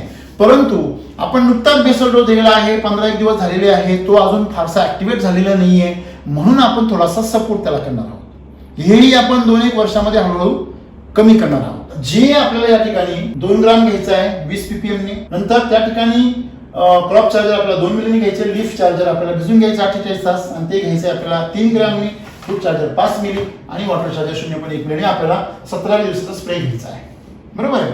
आपण पुढे जाऊया. या ठिकाणी आपण जर पाहिलं की छाटणीनंतर 21 दिवसांनी ड्रीप मधून आपल्याला हेल्थ चार्जर 1 पॅकेट आणि सेटिंग चार्जर हे आपल्याला 48 तास भिजून मग त्याच्यामध्ये सॉइल चार्जर 1 लिटर ऍड करून आपल्याला ते ड्रीप मधून द्यायचं आहे. म्हणजे या ठिकाणी आपण जर पाहिलं तर ड्रीप मधून आपण 21व्या दिवसानंतर घड बऱ्यापैकी मोकळे व्हायला सुरुवात होतात, पानं त्याची कॅनॉपी सुरुवात होते, शेंडा धावायला सुरुवात होते आणि अन्नद्रव्य व्यवस्थापनामध्ये आपण त्याला थोडंसं सेटिंगच्या दिशेने जर प्रवास सुरू होतो आणि डिसीज फायटर, पेस्ट फायटर आणि फ्रूट चार्जर हे अशा प्रकारे आपल्याला या ठिकाणी स्प्रे मधून द्यायचं आहे, जेणेकरून त्याचं संरक्षण होणार आहे. आणि संरक्षणाबरोबर तुम्हाला मला सांगायला आनंद होतो की जे डिसीज फायटर आहे, डिसीज फायटर हे झाडामध्ये जे डिफिशियन्सी आहे, म्हणजे कॅल्शियम आहे, मॅग्नेशियम आहे, कॉपर आहे, अशा प्रकारच्या मूलद्रव्यांची डिफिशियन्सी भरून काढायचं काम ते करतं. त्याच्यामुळे झाड संरक्षणासाठी तयार होतं. लक्षामध्ये आपलं कुठलंही प्रोडक्ट हे कुठल्याही बुरशांना किंवा किडींना किल करत नाही. ते किल का करत नाही? कारण आपलं तंत्रज्ञान जे आहे, जीवश्य जीवनम, जीवांना जगू द्या, जो जीव धष्टपुष्ट आहे तो जगेल. अशा प्रकारे आपल्याला जर द्राक्ष पिकवायची आहेत ना, द्राक्षाला खाऊ घाला, अशा प्रकारचं तंत्रज्ञान आपण वैदिकमध्ये या ठिकाणी विकसित केलेलं आहे. मित्रांनो, 23व्या दिवशी पानं गर्द हिरवी व्हायला सुरुवात होतात, घडं अतिशय चांगल्या प्रकारे मणी वेगवेगळे दिसायला सुरुवात होतात आणि 23व्या दिवशी आपल्याला setting charger 3 gram, flower charger 2 मिली, फ्रूट चार्जर 5 मिली, ह्याच्यामध्ये फक्त सेटिंग चार्जर आपल्याला भिजून घ्यायचंय. लक्षामध्ये तर तुम्ही जे सेटिंग चार्जर काल ड्रीप मधून सोडलं होतं त्यातला चौथा जरी तुम्ही याच्यामध्ये स्प्रेला वापरला तरी चालू शकतो. म्हणजे इथे सुद्धा तुमची काय होणार आहे, वैदिकची बचत होणार आहे. ठीक आहे. म्हणजे अशा प्रकारे आपण ज्याप्रमाणे प्रत्येक जमिनीमधून किंवा स्प्रेमधून जे प्रॉडक्ट वापरतो त्याचा आपण जो चौथा शिल्लक राहतो, न गाळता न पिळता हलक्या हाताने जो काही पाणी काढून जो शिल्लक राहतो, तो दुसऱ्या हाताचा जो चौथा आहे तो परत भिजून 48 तासानंतर तुम्ही ड्रिपसाठी किंवा स्प्रेसाठी वापरू शकता. म्हणजे अशा प्रकारे आपली खर्चामध्ये बचत होणार आहे. आणि पहिली डिपिंग जी आहे 25 दिवसानंतर हँड डिपिंगची या ठिकाणी गरज नाहीये मित्रांनो. कारण हँड डिपिंगने काय होतं मित्रांनो, फक्त घडाला उत्तेजना दिली जाते आणि घडाला उत्तेजना दिल्यामुळे झाडाचं शोषण केलं जातं. झाड आणि घड ह्या दोघांमध्ये इनबॅलन्स तयार होतो आणि त्या इनबॅलन्सचा परिणाम झाड स्ट्रेसमध्ये जातं आणि मग लोकांना म्हणजे शेतकऱ्यांना खूप मोठ्या प्रमाणामध्ये बुरशीनाशकांचा किंवा इतर औषधांचा वापर करावा लागतो. मग या ठिकाणी आपण जर पाहिलं तर पहिली डिपिंग ही जे 4 ग्रॅमने घ्यायचं आहे, crop charger, setting charger, fruit charger, water charger तुम्ही याच्यामध्ये वापरू शकता. आणि याच्यामध्ये पहिली डिपिंग आपण जर घरपूस होऊ नये असं वाटत असेल त्याच्यापूर्वी तुम्ही डिसीज फायटर आणि फंगी क्लिनर याचा एक स्प्रे आपण या ठिकाणी घेऊ शकतो. Disease fighter 3 gram, fungi cleaner 2 gram आणि फ्रूट चार्जर 5 मिली, वॉटर चार्जर 0.2 मिलीनी तुम्ही आदल्या दिवशी स्प्रे घ्या, दुसऱ्या दिवशी डिपिंग घ्या. तुम्हाला कुठले केमिकल वापरण्याची गरज नाही. मित्रांनो, अतिशय बिनधास्त राहा.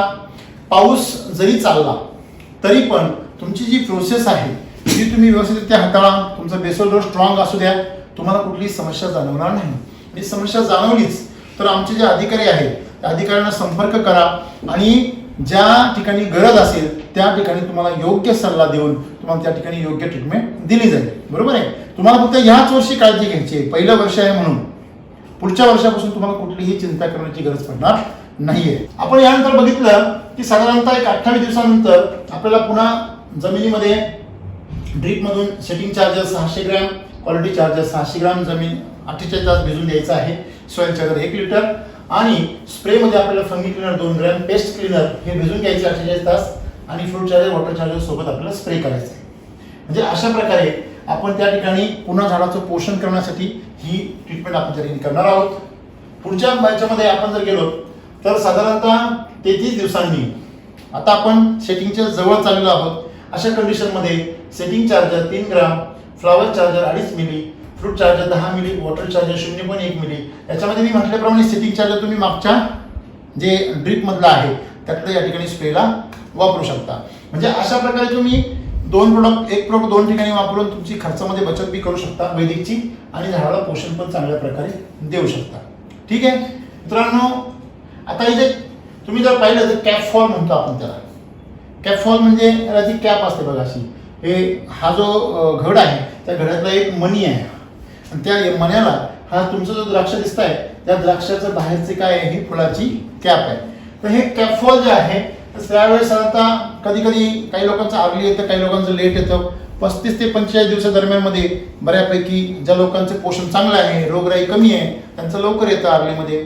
मग साधारणतः 35, 45 आणि 55 असा जो 3 जो टप्प्याचा गॅप आहे ह्याच्यामध्ये फ्लावरिंग आणि सेटिंग होत असतं. 35, 45 आणि 55. तर लेट जर झालं तर 55 पर्यंत होतं, अर्ली झालं तर म्हणजे रेग्युलर झालं तर 45 दिवसाला होतं, अर्ली झालं तर 35 दिवसाला होतं. अशा प्रकारे 35 दिवसानंतर हेल्थ चार्जर आणि सॉइल चार्जर हे आपल्याला ड्रीप म्हणून द्यायचं आहे. आणि जी दौडगळ किंवा आपण जे जो फळकूज असते, छोटंसं जे तयार झालेलं फळ असतं ते कुजू शकतं, त्याला गळ पण बरेच शेतकरी म्हणतात, ती गळ होऊ नये म्हणून अशा अवस्थेमध्ये जर पाऊस झाला तर बऱ्यापैकी नुकसान होण्याची शक्यता असते. त्याच्यामुळे झाडाला जर स्ट्रॉंग करून तुम्ही जर ठेवलं, त्याच्यामध्ये डिसीज फायटर, पेस्ट फायटर 3 मिली, फ्रूट चार्जर 5 मिली, वॉटर चार्जर 0.1 मिली अशा प्रकारे स्प्रे देऊन त्याचं संरक्षण होणार आहे. आणि त्याचबरोबर वरून आपल्याला अशा प्रकारे पोषण द्यायचं आहे. तुम्ही आता इथं बघू शकता सुंदर प्रकारे फ्लावरिंग झालेली आहे. तर फ्लावरिंगची जी कळी असते त्या कळीच्या बाहेरची कॅप पडल्यानंतर तुम्हाला अशा प्रकारे सुंदर फ्लावरिंग दिसायला लागते. आणि मग 38 दिवसानंतर न्यूट्री चार्जर, रूट चार्जर हे तुम्हाला जमिनीमधून 2-2 पॅकेट पुन्हा ड्रिपमध्ये 48 तास भिजून अगोदर मग सोडायचे आहे. म्हणजे इथं खऱ्या अर्थाने ताकद लागते झाडाला. का गळ होते शेतकऱ्यांची मला सांगा.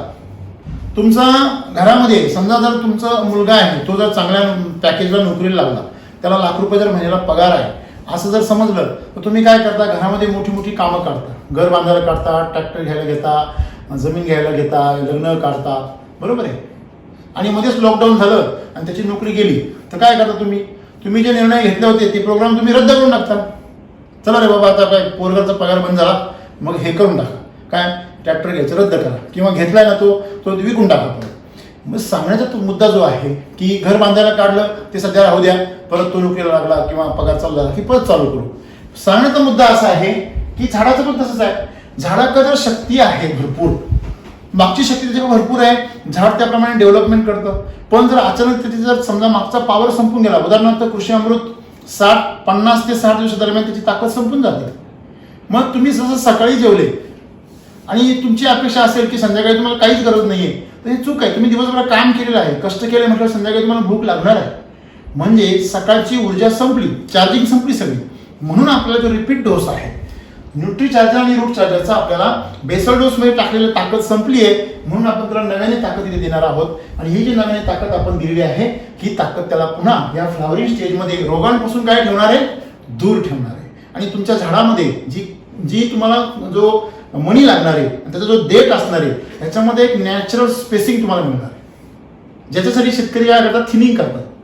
थिनिंग करून तुम्हाला घड गच्च नाही करायचा, म्हणजे घड गच्च होऊ नये म्हणून तुम्ही थिनिंग करता, ती गरज तुम्हाला इथे पडणार नाही जर तुम्ही अशा प्रकारे ताकद झाडाला खालून दिली तर. या ठिकाणी तुम्ही पाहिलं स्प्रेमध्ये आपल्याला द्राक्षमण्यांचे देठ मजबूत होणे व प्रतिकार शक्ती येण्यासाठी quality charger 3 gram, size charger 2.5 मिली, फ्रूट चार्जर 10 मिली, वॉटर चार्जर 0.1 मिलीचा स्प्रे द्यायचा आहे. आणि याच्यामध्ये क्वालिटी चार्जर हे भिजून घ्यायचं आहे. ठीक आहे, हे आपल्याला करायचं आहे छाटणीनंतर 38व्या दिवशी आपल्याला करायचं आहे. आता या ठिकाणी आपण बघू शकतो की 42 दिवसानंतर जवळजवळ तुमचं सेटिंग पास होत आले, फ्लावरिंग म्हणतो त्याला पास होत आलेली होते आहे किंवा काही होत आहे, काही झालेली आहे. अशा कंडिशनमध्ये तुम्हाला हेल्थ चार्जर, सेटिंग चार्जर आणि सॉइल चार्जर ड्रिप म्हणून द्यायचं आहे. नेहमी सांगितल्याप्रमाणे हेल्थ चार्जर हे भिजून घ्यायचं आहे सेटिंग चार्जर बरोबर. आणि या ठिकाणी आपल्याला फवारणी घ्यायची फंगी क्लीनर, पेस्ट क्लीनर आणि फ्रूट चार्जरची. आणि तुम्ही एक डोक्यातून काढणं गरजेचं आहे. बऱ्याच शेतकऱ्यांना असं वाटणार आहे की disease fighter, pest fighter, fungi cleaner हे पुन्हा वापरून त्याचा रेजिस्टन्स तर येणार नाही ना, पुन्हा तेच वापरून रिझल्ट कसे मिळतील.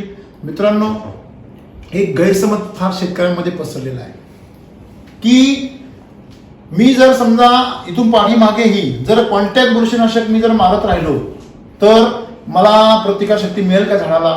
मग शेतकरी काय करायचे, अदलून बदलून कॉन्टॅक्ट मारायचे, आंतरप्रवाही मारायचे, अशा प्रकारे भरपूर बुरशीनाशक मारायचे. मित्रांनो, इथे सर्वात मोठी फसगत आपल्या शेतकऱ्यांची झालेली आहे. आंतरप्रवाही बुरशीनाशकांमध्ये रेजिस्टन्स येत असतो, कॉन्टॅक्ट बुरशीनाशकांचा रेजिस्टन्स येत नाही. मी असे खूप सारे शेतकरी पाहिलेले आहे की जे फक्त कॅप्टनवरती पूर्ण भाग काढतात, फक्त M45 वरती पूर्ण भाग काढतात, एकच बुरशीनाशक पुन्हा वापरून ते गेले 4-5 वर्षापासून बागा काढतात. असे खूप सारे शेतकऱ्यांना मी ओळखतो. मित्रांनो, त्या शेतकऱ्यांनी खरोखर बाकी सगळ्या शेतकऱ्यांच्या म्हणजे डोळे उघडलेले आहेत. तर तुम्ही आंतरप्रवाही बुरशीनाशक तसेही तुम्ही चुकीच्या प्रकारे वापरत होतात.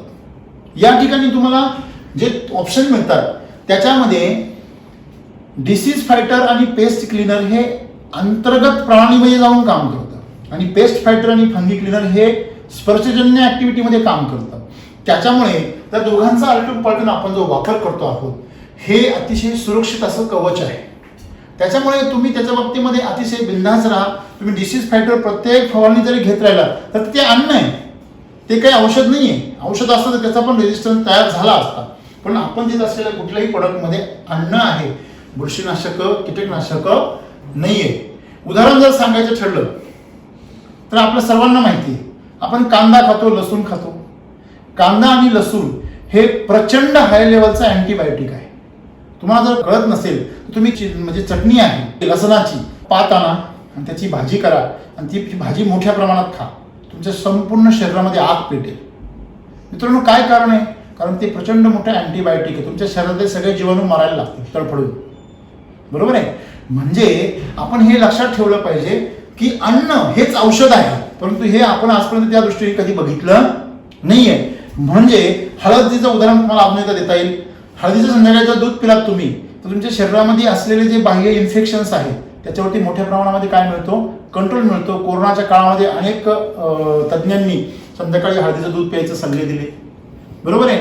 मग हे जे आहे ह्याचा आपण विचार 100% केला पाहिजे. तर या ठिकाणी आपण अतिशय सुंदर प्रकारे फ्लॉवरिंग पास करणार आहोत आणि एकदम बिंदास तुम्ही या ठिकाणी राहू शकता.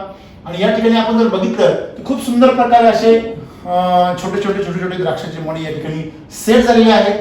डेट खूप चांगला आहे आणि 44 दिवसानंतर आपल्याला मण्यांची साईज जी आहे ती 4 ते 5 mm पर्यंत आलेली असते. त्यावेळेस तुम्हाला हेल्थ चार्जर आणि क्वालिटी चार्जर हे तुम्हाला भिजून घ्यायचं आहे 48 तास आणि 3-3 ग्राम प्रमाणे, म्हणजे एका टाकीला तुम्हाला एक पॅकेट वापरायचं आहे 200 लिटरच्या. राईट?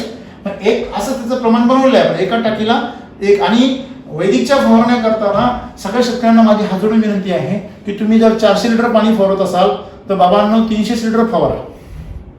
मी तर अपेक्षा 200 लिटर फवारा, परंतु ठीक आहे, ह्या वर्षी तुम्ही 300 लिटर तर या.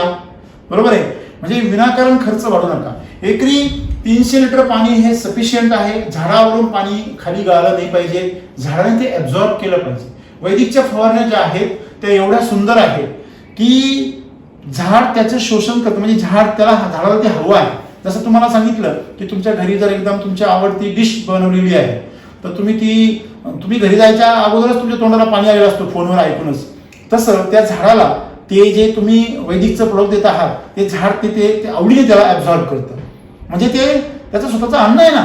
बरोबर आहे की नाही? जसं तुमचं रक्त जर तुम्हाला भरलं तर लगेच सळसायला सुरुवात करतं, तसं हे जे प्रोडक्ट्स आहेत हे प्राकृतिक आहेत, हे ऑर्गॅनिक नाही आहे. नीट लक्षात घ्या. SCT हे ऑर्गॅनिक आहे, पण वैदिक हे नैसर्गिक आहे. झाड ते लगेच स्वतःच्या अन्नरसाप्रमाणे ओढून घेतं. म्हणजे या ठिकाणी त्याला आपण याचा स्प्रे घ्यायचा आहे फ्रूट चार्जर सोबत आणि यानंतर आपण त्याचं प्रमाण जे आहे सेटिंग नंतर, आता हे शेवटचं 10 मिली, यानंतर आपण ते दरवेळेस 5 मिली घेणार आहोत.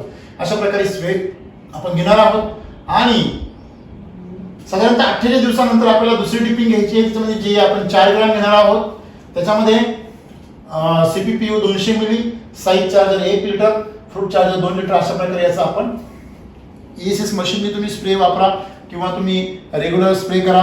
कुठल्याही प्रकारे तुम्ही याचा रेग्युलर वापर करू शकता. जर ब्लोअर किंवा ESS जे मशीन असतं तुमचं इलेक्ट्रोस्टॅटिक मशीन, त्याच्यामध्ये तुम्ही 40 लिटर पाण्यात सुद्धा हे प्रमाण घेऊन वापरू शकता. ठीक आहे? छाटणीनंतर साधारणतः 48 दिवसानंतर न्यूट्री चार्जर 2 पॅकेट आणि रूट चार्जर 2 पॅकेट अशा प्रकारे पुन्हा एकदा आपल्याला या ठिकाणी तुम्ही ते मागच्या वेळेस जर 2 पॅकेट दिले असतील, यावेळेस तुम्ही 1 पॅकेट दिले तरी चालू शकतात. म्हणजे तुम्ही सलग देणार असाल तर तुम्ही 1 पॅकेट वापरले तरी चालू शकतात किंवा तुम्हाला जर आणखीन चांगलं पोषण पाहिजे तुम्ही 2 पॅकेट सुद्धा वापरू शकता. खर्च कमी जास्त करणं हे तुमच्या हातात आहे. पिकाची कंडिशन बघून त्याप्रमाणे तुम्ही डोसेसचा वापर कमी जास्त तुम्ही करू शकता. 49 दिवसानंतर health charger 600 gram, quality charger 600 gram, soil charger 1 litre अशा प्रकारे तुम्हाला ड्रिप म्हणून डोस द्यायचा आहे. छाटणीनंतर 49व्या दिवशी तुम्हाला डिसीज फायटर 3 मिली, पेस्ट फायटर 3 मिली, फ्रूट चार्जर 5 मिली, वॉटर चार्जर असं स्प्रे घ्यायचं. एक मित्रांनो एक लक्षात ठेवा, ह्या अवस्थांमध्ये गळ होण्याची शक्यता असते, कूज होण्याची शक्यता असते. का होते गळ कूज का होते? सगळ्यात महत्त्वाची गोष्ट म्हणजे आपण जर एक अभ्यास केला की जे जमिनीमध्ये जे सेंद्रिय कर्ब असतो तो कमी होतो, CN रेशो डिस्टर्ब होतो.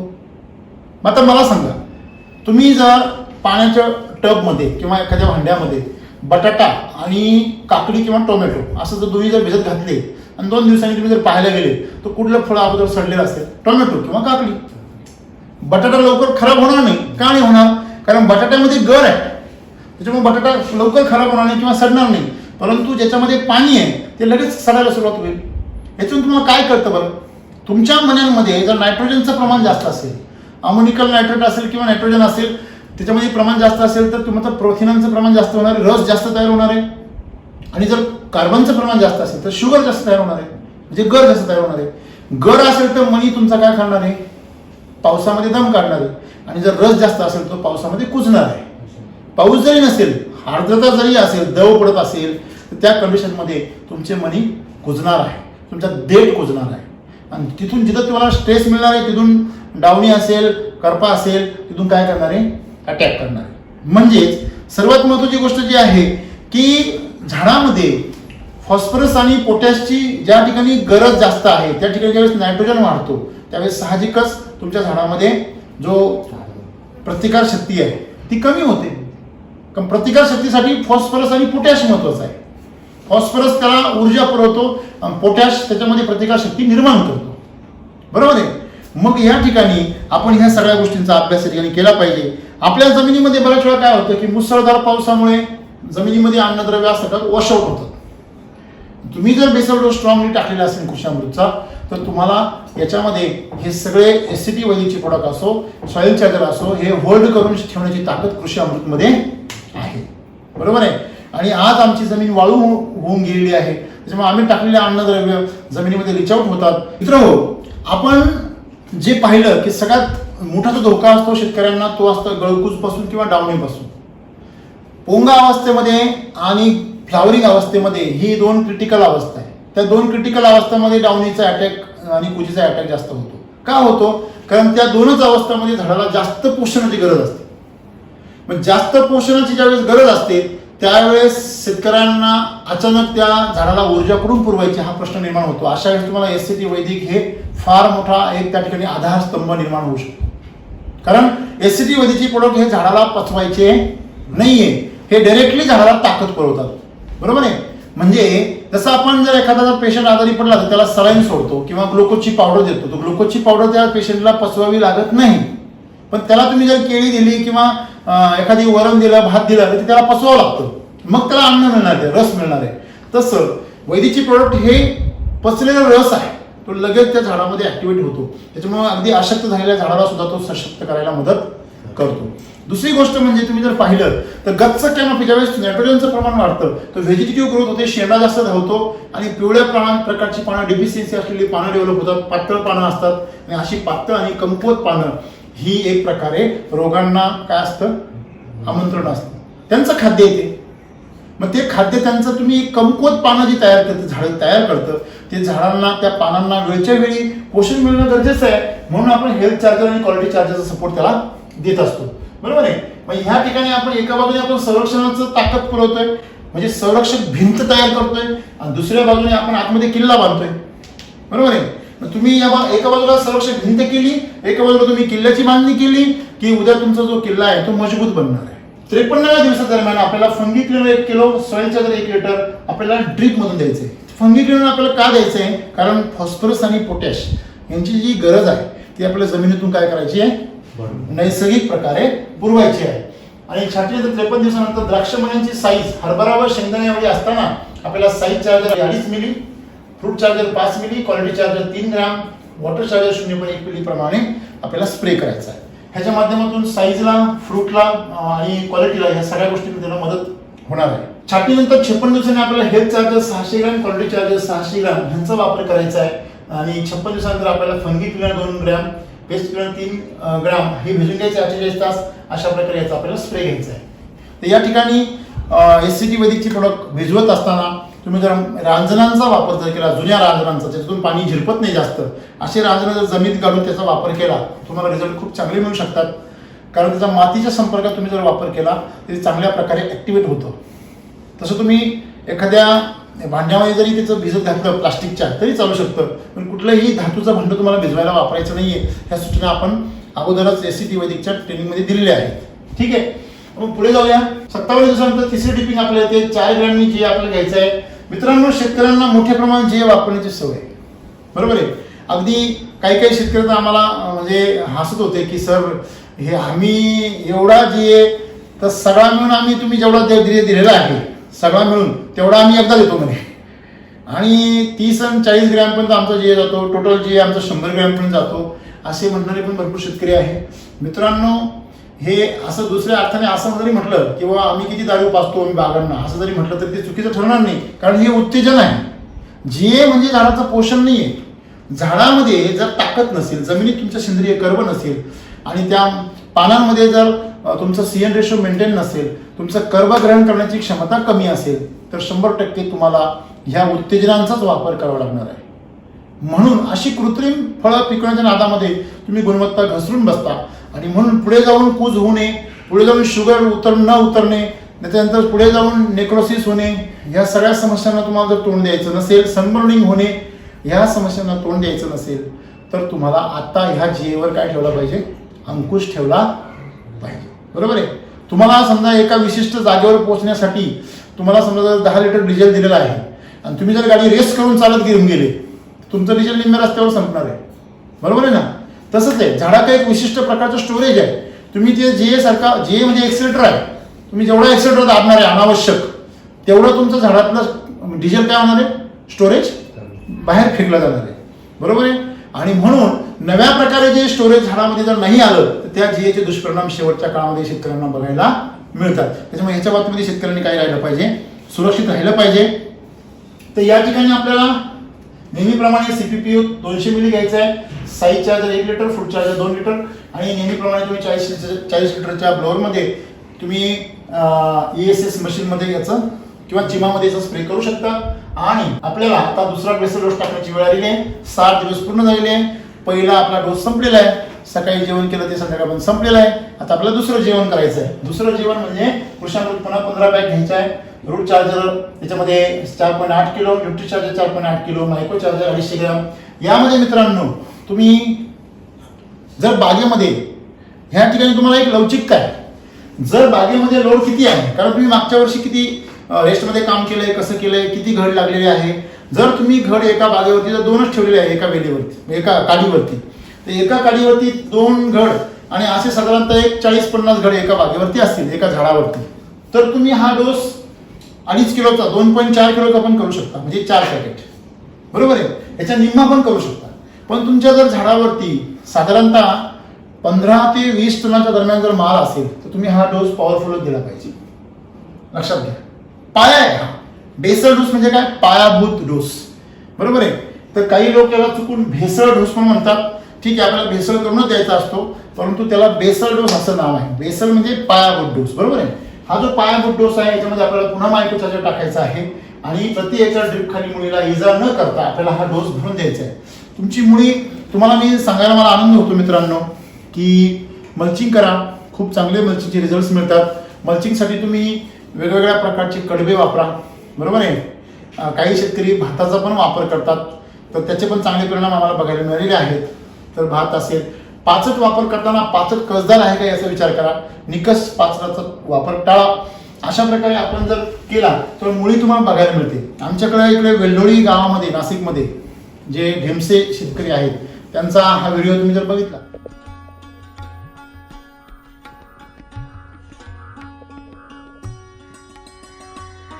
तुमचं जे आहे ना SCTचं टेक्निकल जर बघितलं तर ते चांगलं. पत्ती जर पाहिली, ही पत्ती पा, ही पत्ती कशी दिसते हे बघा, दाबली ती तशीच पडली पा. म्हणजे ही तुमची पत्ती सरळ होती, परत ही डायरेक्ट मोडूनच गेली. 25-30 तुमचे किती आहेत? आपले 40 पर्यंत आहेत. 35-40 आणि युनिफॉर्म आहे. हा एक मोठा बदल आहे फक्त. ओके. 21 दिवस झाले आज. सगळं दिसतंय तुम्ही कृषी अमृत वगैरे मायक्रो चार्जर पण टाकलाय ना? कम्प्लीट सरांकडून एकदम जबरदस्त. बरं, विशेष म्हणजे पाऊस एवढा भयानक झालाय. त्यांनी जमिनीवर काम कसं केलं, कशा प्रकारे त्यांचे घड आणि खाली कशा प्रकारे मुळी त्यांची वरती आलेली आपण हे सहज बघू शकतो. प्रचंड पावसामध्ये त्यांच्या पूर्ण परिसरामध्ये त्यांची बाग हिरवीगार राहिलेली आहे. बरोबर आहे. म्हणजे तोही ब्लॅकची व्हरायटी, विशेष म्हणजे ब्लॅकची व्हरायटी असून देखील अशा प्रकारे तिची ग्रोथ आहे. तर मुळीचं महत्व खूप मोठं आहे आणि त्याच्या सोबतीला आहे मायक्रोचार्जरचं महत्व, बरोबर आहे. आणि म्हणून त्या मुळीला इजा न होता अशा प्रकारे आपल्याला बेसल डोस रिपीट करायचा आहे. इथे मी सांगितल्याप्रमाणे ज्या शेतकऱ्यांचं जर बिअरिंग कमी आहे त्यांनी हा डोस निम्मा करून खर्च निम्म्यावर आणू शकता. ठीक आहे. 65 दिवसांनी ड्रीपमधून आपल्याला क्वालिटी चार्जर आणि हेल्थ चार्जर आपल्या एक पॅकेट सोडायचं आहे. पुन्हा आपण 48 तास ते भिजवणार आहोत आणि या ठिकाणी डिसीज फायटर आणि पेस्ट फायटर यांचा स्प्रे आपल्याला 65 दिवसानंतर घ्यायचा आहे. ठीक आहे. आपण पुढे जाऊया. 68 दिवसानंतर आपण साईज चार्जर सोडणार आहोत, फूड चार्जर आपण देणार आहोत. हे ड्रीपमधून या ठिकाणी आपल्याला द्यायचं आहे. छाटणीनंतर 68 दिवशी आपल्याला साईज चार्जर आणि क्वालिटी चार्जर आपल्याला स्प्रे मधून द्यायचं आहे. ठीक आहे. म्हणजे ह्याच्यामध्ये काय होणार आहे, साईज आणि क्वालिटी या दोघांमुळे आपल्याला सगळ्यात मोठा फायदा कशाचा होणार आहे, त्या जे मणी आहे त्या मण्यांचं पोषण, त्याची पेशी विभाजन क्रिया आतमध्ये, ह्या सगळ्या गोष्टींना त्याला ताकद त्या ठिकाणी मिळणार आहे. पुढे आपण जाऊया. साधारणतः 72 दिवसांनी फंगी क्लीनर, पेस्ट क्लीनर यांचा स्प्रे आपण घेणार आहोत. मित्रांनो, यानंतर एकदा तुमचे 70-75 दिवस होत आलेले आहेत इथपर्यंत आपल्याला फक्त संरक्षणाच्या फवाऱ्यांवर भरपूर जोर द्यायचा आहे. जमिनीमधून आपण स्किप करणार आहोत आणि पुढे आपण जाणार आहोत 75व्या दिवशी, ज्यावेळेस आपण काय करणार आहोत, द्राक्ष मण्यांमध्ये गर भरून काढण्यासाठी क्वालिटी चार्जर, साईज चार्जर आणि फूड चार्जर आणि वॉटर चार्जर याचा स्प्रे देणार आहोत. क्वालिटी चार्जर आपण काय करणार आहोत, भिजून घेणार आहोत. 77व्या दिवशी आपण क्वालिटी चार्जर आणि हेल्थ चार्जर हे जे कॉम्बिनेशन आहे हे आपण ड्रीप म्हणून देणार आहे. तुम्हाला सांगतो मित्रांनो, क्वालिटी चार्जर आणि हेल्थ चार्जर हे दोघांचं कॉम्बिनेशन एवढं जबरदस्त कॉम्बिनेशन आहे की पोषणासाठी जर अगदी सुरुवातीला जरी तुम्ही सेटिंगच्या म्हणजे ज्यावेळेस बाग धरली जाते, घड निघतात, त्यावेळेस घड जिरू नये किंवा घड कूज होऊ नये, सुरुवातीच्या काळामध्ये डावणीचा अटॅक होऊ नये, अशा वेळेस सुद्धा तुम्हाला क्वालिटी आणि हेल्थ चार्जरचं कॉम्बिनेशन खूप अशा प्रकारे राम बलराम असं जो म्हणतो ना आपण, की अशा प्रकारचं एक मजबूत कॉम्बिनेशन आहे. हे मजबूत कॉम्बिनेशन तुम्हाला अशा प्रकारे मदत करू शकतं. पुढे आपल्याला संरक्षणाच्या फवाऱ्यांमध्ये फारसं काही खर्च करण्याची गरज पडणार नाहीये. साईज चार्जर नंतर क्वालिटी चार्जर आपल्याला ड्रीप म्हणून द्यायचा आहे आणि आपल्याला स्प्रे मधून साईज चार्जर, क्वालिटी चार्जर आणि फूड चार्जर यांचा वापर करायचा, त्याच्यामुळे कुरकुरीतपणा आणि गर भरून काढायचं काम होणार आहे. तर 86 दिवसानंतर आपण स्प्रे घेतलेला आहे. आता आपल्या संरक्षणाच्या फवाऱ्यामध्ये काय होत चाललेलं आहे, अंतर होत चाललेलं आहे. इथं डिसीज फायटर 3 मिली, पेस्ट फायटर 3 मिली, फूड चार्जर. याच्या पुढच्या काळामध्ये तुम्ही अतिशय म्हणजे गरज वाटली तुम्हाला तरच तुम्ही जरी संरक्षणाच्या फवारण्या घेतल्या आणि त्या स्किप जरी केल्या तरी चालू शकतं. हे आपण लक्षात ठेवलं पाहिजे. छाटणीनंतर 88 दिवसांनी क्वालिटी चार्जर, हेल्थ चार्जर हे आपल्याला पुन्हा रिपीट करायचं आहे. ड्रिप मधून आपल्याला रूट चार्जर आता पुन्हा आपल्या लक्षात येत आहे की 60 दिवसानंतर पुन्हा 25 दिवस झालेले आहेत. म्हणजे आपल्या रूट चार्जर आणि जे आपलं न्यूट्री चार्जर आहे, मित्रांनो लक्षात ठेवा, न्यूट्री चार्जर म्हणजे न्यूट्रिशन मिळणार आहे, त्याच्यामधून पोषण मिळणार आहे. बऱ्याच शेतकऱ्यांना वाटतं की सर आम्ही NPK देतो, वॉटर सोल्युबल, किंवा आम्ही दाणेदार खत देत होतो, किंवा आम्ही बाकीचे मॅग्नेशियम, झिंक, फेरस हे सगळं देत होतो, मग आम्हाला हे द्यावं लागेल का? मित्रांनो, आपण जर आपल्या SCT वैदिकचा जर रूल नंबर पाहिले, 4 सूत्र आहे. 4 सूत्रांमधलं तिसरं सूत्र जर पाहिलं, तिसरं सूत्र आम्हाला काय सांगतं, आम्ही इथून पाठीमागे 90% खर्च SCT वर करा म्हणत होतो, 10% खर्च रासायनिक वर करा म्हणत होतो. आता आम्ही 50% खर्च SCT वर करणार आहोत, 50% खर्च वैदिक वर करणार आहोत. वैदिकच्या माध्यमातून त्या 6% गरज भरून निघणार आहे. म्हणजे हे 94% CHO म्हणजेच ह्युमस प्लस 6% न्यूट्रिशन हे याच्या माध्यमातून मिळणार आहे. कसं तुम्ही मला म्हणाल, बघा माणसांच्या बाबतीत मी तुम्हाला जर सांगायला ठरलं, समजा एखाद्याला, माझे एक मित्र आहे, शिक्षक मित्र, त्यांचा मला सकाळी फोन आला होता. त्यांना म्हणजे मणक्यांमध्ये प्रचंड त्रास होत होता. त्यांच्यासमोर एकच ऑपरेशन होतं, डॉक्टरांनी सांगितलं होतं की ऑपरेशन करावं लागेल. त्यांना मी त्यांचा मुलामार्फत त्यांना मी मेसेज पाठवला की तुम्ही ऑपरेशन करू नका, त्याच्याऐवजी तुम्ही काय करा, तुमची कॅल्शियमची लेवल भरून काढण्याचा प्रयत्न करा. मग मी त्यांना वेगवेगळ्या गोष्टी सुचवल्या. उदाहरणार्थ कढीपत्तामध्ये कॅल्शियमचं खूप मोठ्या प्रमाणात प्रमाण असतं. त्याचे त्यांना दुसरं सुचवलं मी, चुना, दररोज दुधामध्ये किंवा दह्यामध्ये हरभऱ्याच्या दाण्या एवढा चुना घ्यायचा. तिसरा पर्याय त्यांना सुचवलं मी, मखाना नावाचं एक वनस्पती असते, त्याची जे पांढरी जे काही त्याची फळं असतात ती आपल्या लहानसारखी ती जी असतात ती तुम्ही जर थोड्या खसखशीमध्ये खाल्ली तर तुमची कॅल्शियमची लेवल वाढते. मित्रांनो, अशा प्रकारच्या सूचना दिल्या. त्यांनी ते सर्व ऐकलं. रेग्युलर त्यांनी महिन्याभर हे खाल्लं. ते मला सांगत होते की एक आयुर्वेदिक ट्रीटमेंट पण घेतली मी सोबत सर डॉक्टरांची एका, आणि हे सगळं एकत्रित कॉम्बिनेशन एवढं खास झालं की आज मी 90% बरा आहे. माझं ऑपरेशन टळलेलं आहे आणि आता मी एकदम ठणठणीत बरा झालेला आहे. तर खऱ्या अर्थाने कॅल्शियमची झीज भरून निघाल्यामुळे त्यांचा आजार दूर झाला. तसं सगळ्यात महत्त्वाची गोष्ट जी आहे की तुम्ही ऑपरेट करणं आणि दुसरी गोष्ट म्हणजे त्याला रिकन्स्ट्रक्ट करणं. तुमच्या शरीरामध्ये ते सॉफ्टवेअर आहे रिकन्स्ट्रक्ट करण्याचं. तसं झाडामध्ये तुमच्या अन्नरसामध्ये हे जे मिनरल्स आहेत म्हणजे nitrogen, phosphorus, potash, calcium, magnesium, zinc वगैरे, तुम्ही याचं प्रमाण बघा. झाडामध्ये 94% CHO असतो, 6% हे 13 जण असतात. 6% मध्ये यांचं प्रमाण जर बघितलं तर 1%, अर्धा टक्का, पाव टक्का, 0.1, 0.2 अशा प्रकारचे एकदम ट्रेस एलिमेंट्स येते. ट्रेस म्हणजे हे असे सूक्ष्मदर्शक घेऊन असे ट्रेस करावे लागतात. बरोबर आहे. मग एवढे थोड्या प्रमाणात लागणारी मिनरल्सला आपण 50 किलोच्या 25 किलोच्या बॅगा सोडतो. मग ते सगळ्या बॅगा वाहून कुठे जातात? जायकवाडीच्या धरणामध्ये. बरोबर आहे. तुम्ही आता मी काढलेला जो फोटो जर पाहिला इथे, तर या ठिकाणी तुम्हाला फोटो बघायला मिळेल त्या जायकवाडी धरणामध्ये कशा प्रकारे फोटो, त्याच्यामध्ये जे तुम्हाला खाली जे पांढरं दिसतंय हे पांढरं पूर्ण मी म्हणजे विमानामधून काढलेला फोटो आहे. हे सगळं नाशिक जिल्ह्यातून वाहून आलेलं वॉटर सोल्युबल आहे.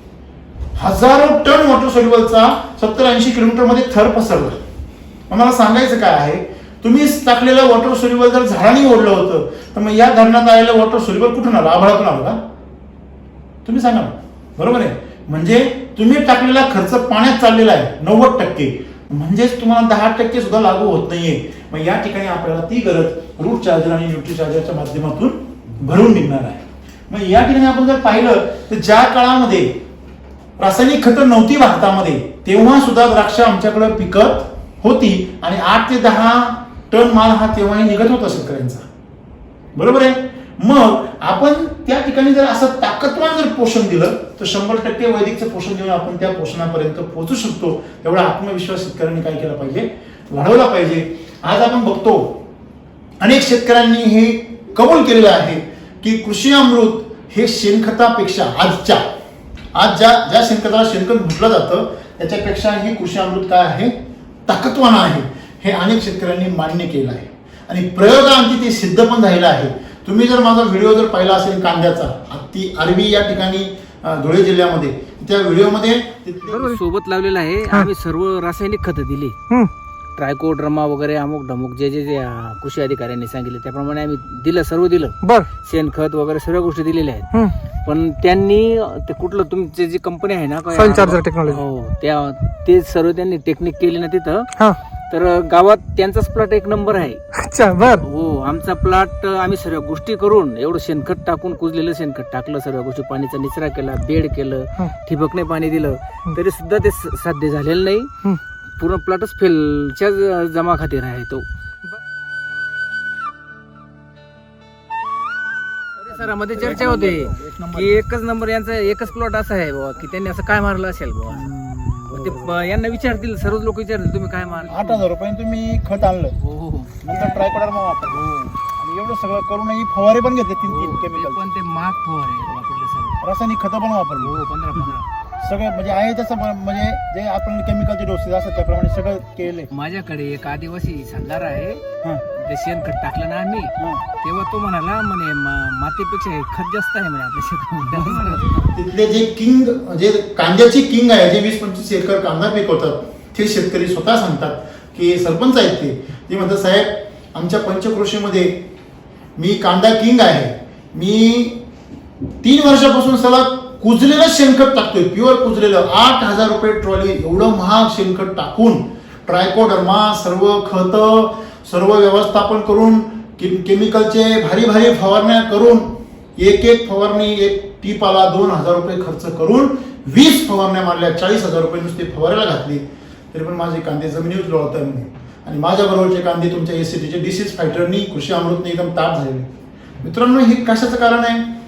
त्याचं कारण आहे योग्य रस्त्याने जाण्याचं. निकस झालेला जे काही चोथा आहे शेणाचा, त्याला तुम्ही शेणखत जर म्हणत असाल तर तुम्ही स्वतःची पिकाची आणि मातीची फसवणूक करता मित्रांनो. आणि म्हणून आज आम्ही शेणखताच्या नावाखाली रोग वाढवतोय. जसं कृषी अमृतची एक गोण 50 किलोची एवढी ताकद देते, जेवढी एक तुम्हाला 50 किलोची रासायनिकची गोण देत नाहीये. मग ती ताकद तुम्हाला कशामुळे मिळते? कारण ती सकारात्मक ताकद आहे. मग या ठिकाणी तसंच आहे. वॉटर सोल्युबल पेक्षा तुम्हाला हे 1.25 kilo root charger water nutri charger हे त्याच्यामध्ये प्रचंड ताकद देणार आहे. ते पॅकेट आपल्याला या ठिकाणी वापरायचे आहे. 2-2 पॅकेट 600 ग्रॅमचे हे आपल्याला भिजत घालायचे गुळासोबत आणि आपण ड्रिप म्हणून सोडणार आहोत सॉइल चार्जर सोबत. छाटणीनंतर 100 दिवसांनी आपल्याला quality charger 600 gram, health charger 600 gram, soil charger 1 litre अशा प्रकारे आपल्याला याचा वापर करायचा आहे. आणि या ठिकाणी आपण फंगी क्लिनर देणार आहोत, ते पोषणाच्या हेतूने देणार आहोत. आणि शेवटच्या काळामध्ये आपल्याला या ठिकाणी जी झाडाला ताकद आहे ती ताकद याच्याद्वारे मिळणार आहे. मग पुढे शेवटी जाऊया. 105 दिवसानंतर साईज चार्जर आणि सॉइल चार्जर याचं आपण ड्रिपमधून ऍप्लिकेशन करणार आहोत. अतिशय सुंदर प्रकारे आपले जे मणी आहे ते आतून भरणार आहे. गर चांगला भरला जाणार आहे. शुगर चांगली येणार आहे. च्या कलर फिरायला सुरुवात होणार आहे. त्याच्यामध्ये चांगल्या प्रकारचं तेज येणार आहे. एक प्रकारचा जो ज्याप्रमाणे एक टेनिस बॉलमध्ये एक स्पंजीपणा असतो तसा स्पंजीपणा तुम्हाला मण्यांमध्ये बघायला मिळेल. शेतकरी मित्र, आपण जे शेड्यूल आतापर्यंत पाहिलं त्या शेड्यूल नंतर काही मूलभूत समस्या किंवा मूलभूत प्रश्न शेतकऱ्यांच्या मनामध्ये असतात.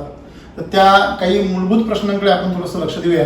पहिला प्रश्न आहे की द्राक्ष वेलीवर मुळी काय येतात. बऱ्याच वेळा आपण असं बघतो की वेलीवरती अशा वरती मुळ्या फुटतात आणि त्या मुळ्या वाढायला लागतात. तर मित्रांनो, याच्यामध्ये आपण मागच्या वेळेस पण चर्चा केलेली आहे की ह्या मुळ्या वाढण्याचं कारण असं असतं की झाडाला ज्या वेळेस जमिनीतल्या ज्या मुळ्या असतात, नैसर्गिक मुळ्या, त्या मुळ्यांचं ज्या वेळेस त्या सुप्त अवस्थेत जातात किंवा त्यांचं सफोकेशन होतं, त्या गुदमरल्या जातात, तेव्हा झाडाला ऑक्सिजन कमी पडायला लागतो आणि झाड तो हवेतून घेण्यासाठी या मुळ्यांचे डेव्हलपमेंट करतो. असं पण लक्षात आलं बऱ्याच वेळा की विविध प्रकारच्या मूलद्रव्यांची कमतरता जरी व्हायला लागली तरी सुद्धा झाड सुप्त अवस्थेत जाण्याच्या वेळी आपल्या मुळ्या डेव्हलप करत असतात. मित्रांनो, हे नुकसान आहे. शेतकऱ्यांनी हे लक्षात ठेवलं पाहिजे. या एवढ्या मोठ्या मुळ्या डेव्हलप होण्यासाठी झाडाची प्रचंड ऊर्जा खर्च होते. ही ऊर्जा जर झाडाची खर्च नाही झाली तर 100% तिची ऊर्जा जी आहे ती तुम्हाला फळांच्या घडाच्या पोषणासाठी उपयोगाला येऊ शकते. त्याच्यामुळे आपण शेतकऱ्यांनी लक्षात ठेवलं पाहिजे, झाडामध्ये अशा प्रकारच्या ॲबनॉर्मॅलिटी ज्या तयार होतात त्या ॲबनॉर्मॅलिटी तयार होण्याच्या पाठीमागे असंतुलन आणि हार्मोन्सचं ज्या प्रकारे काय म्हणतो त्याला की असंतुलन हे कारणीभूत असतं. कृत्रिम हार्मोन्स देणे, बाहेरून जे स्टिम्युलंट वापरले जातात किंवा PGR वापरलं जातं, ह्याच्यामुळे अशा प्रकारच्या ॲबनॉर्मॅलिटी झाडामध्ये तयार होतात.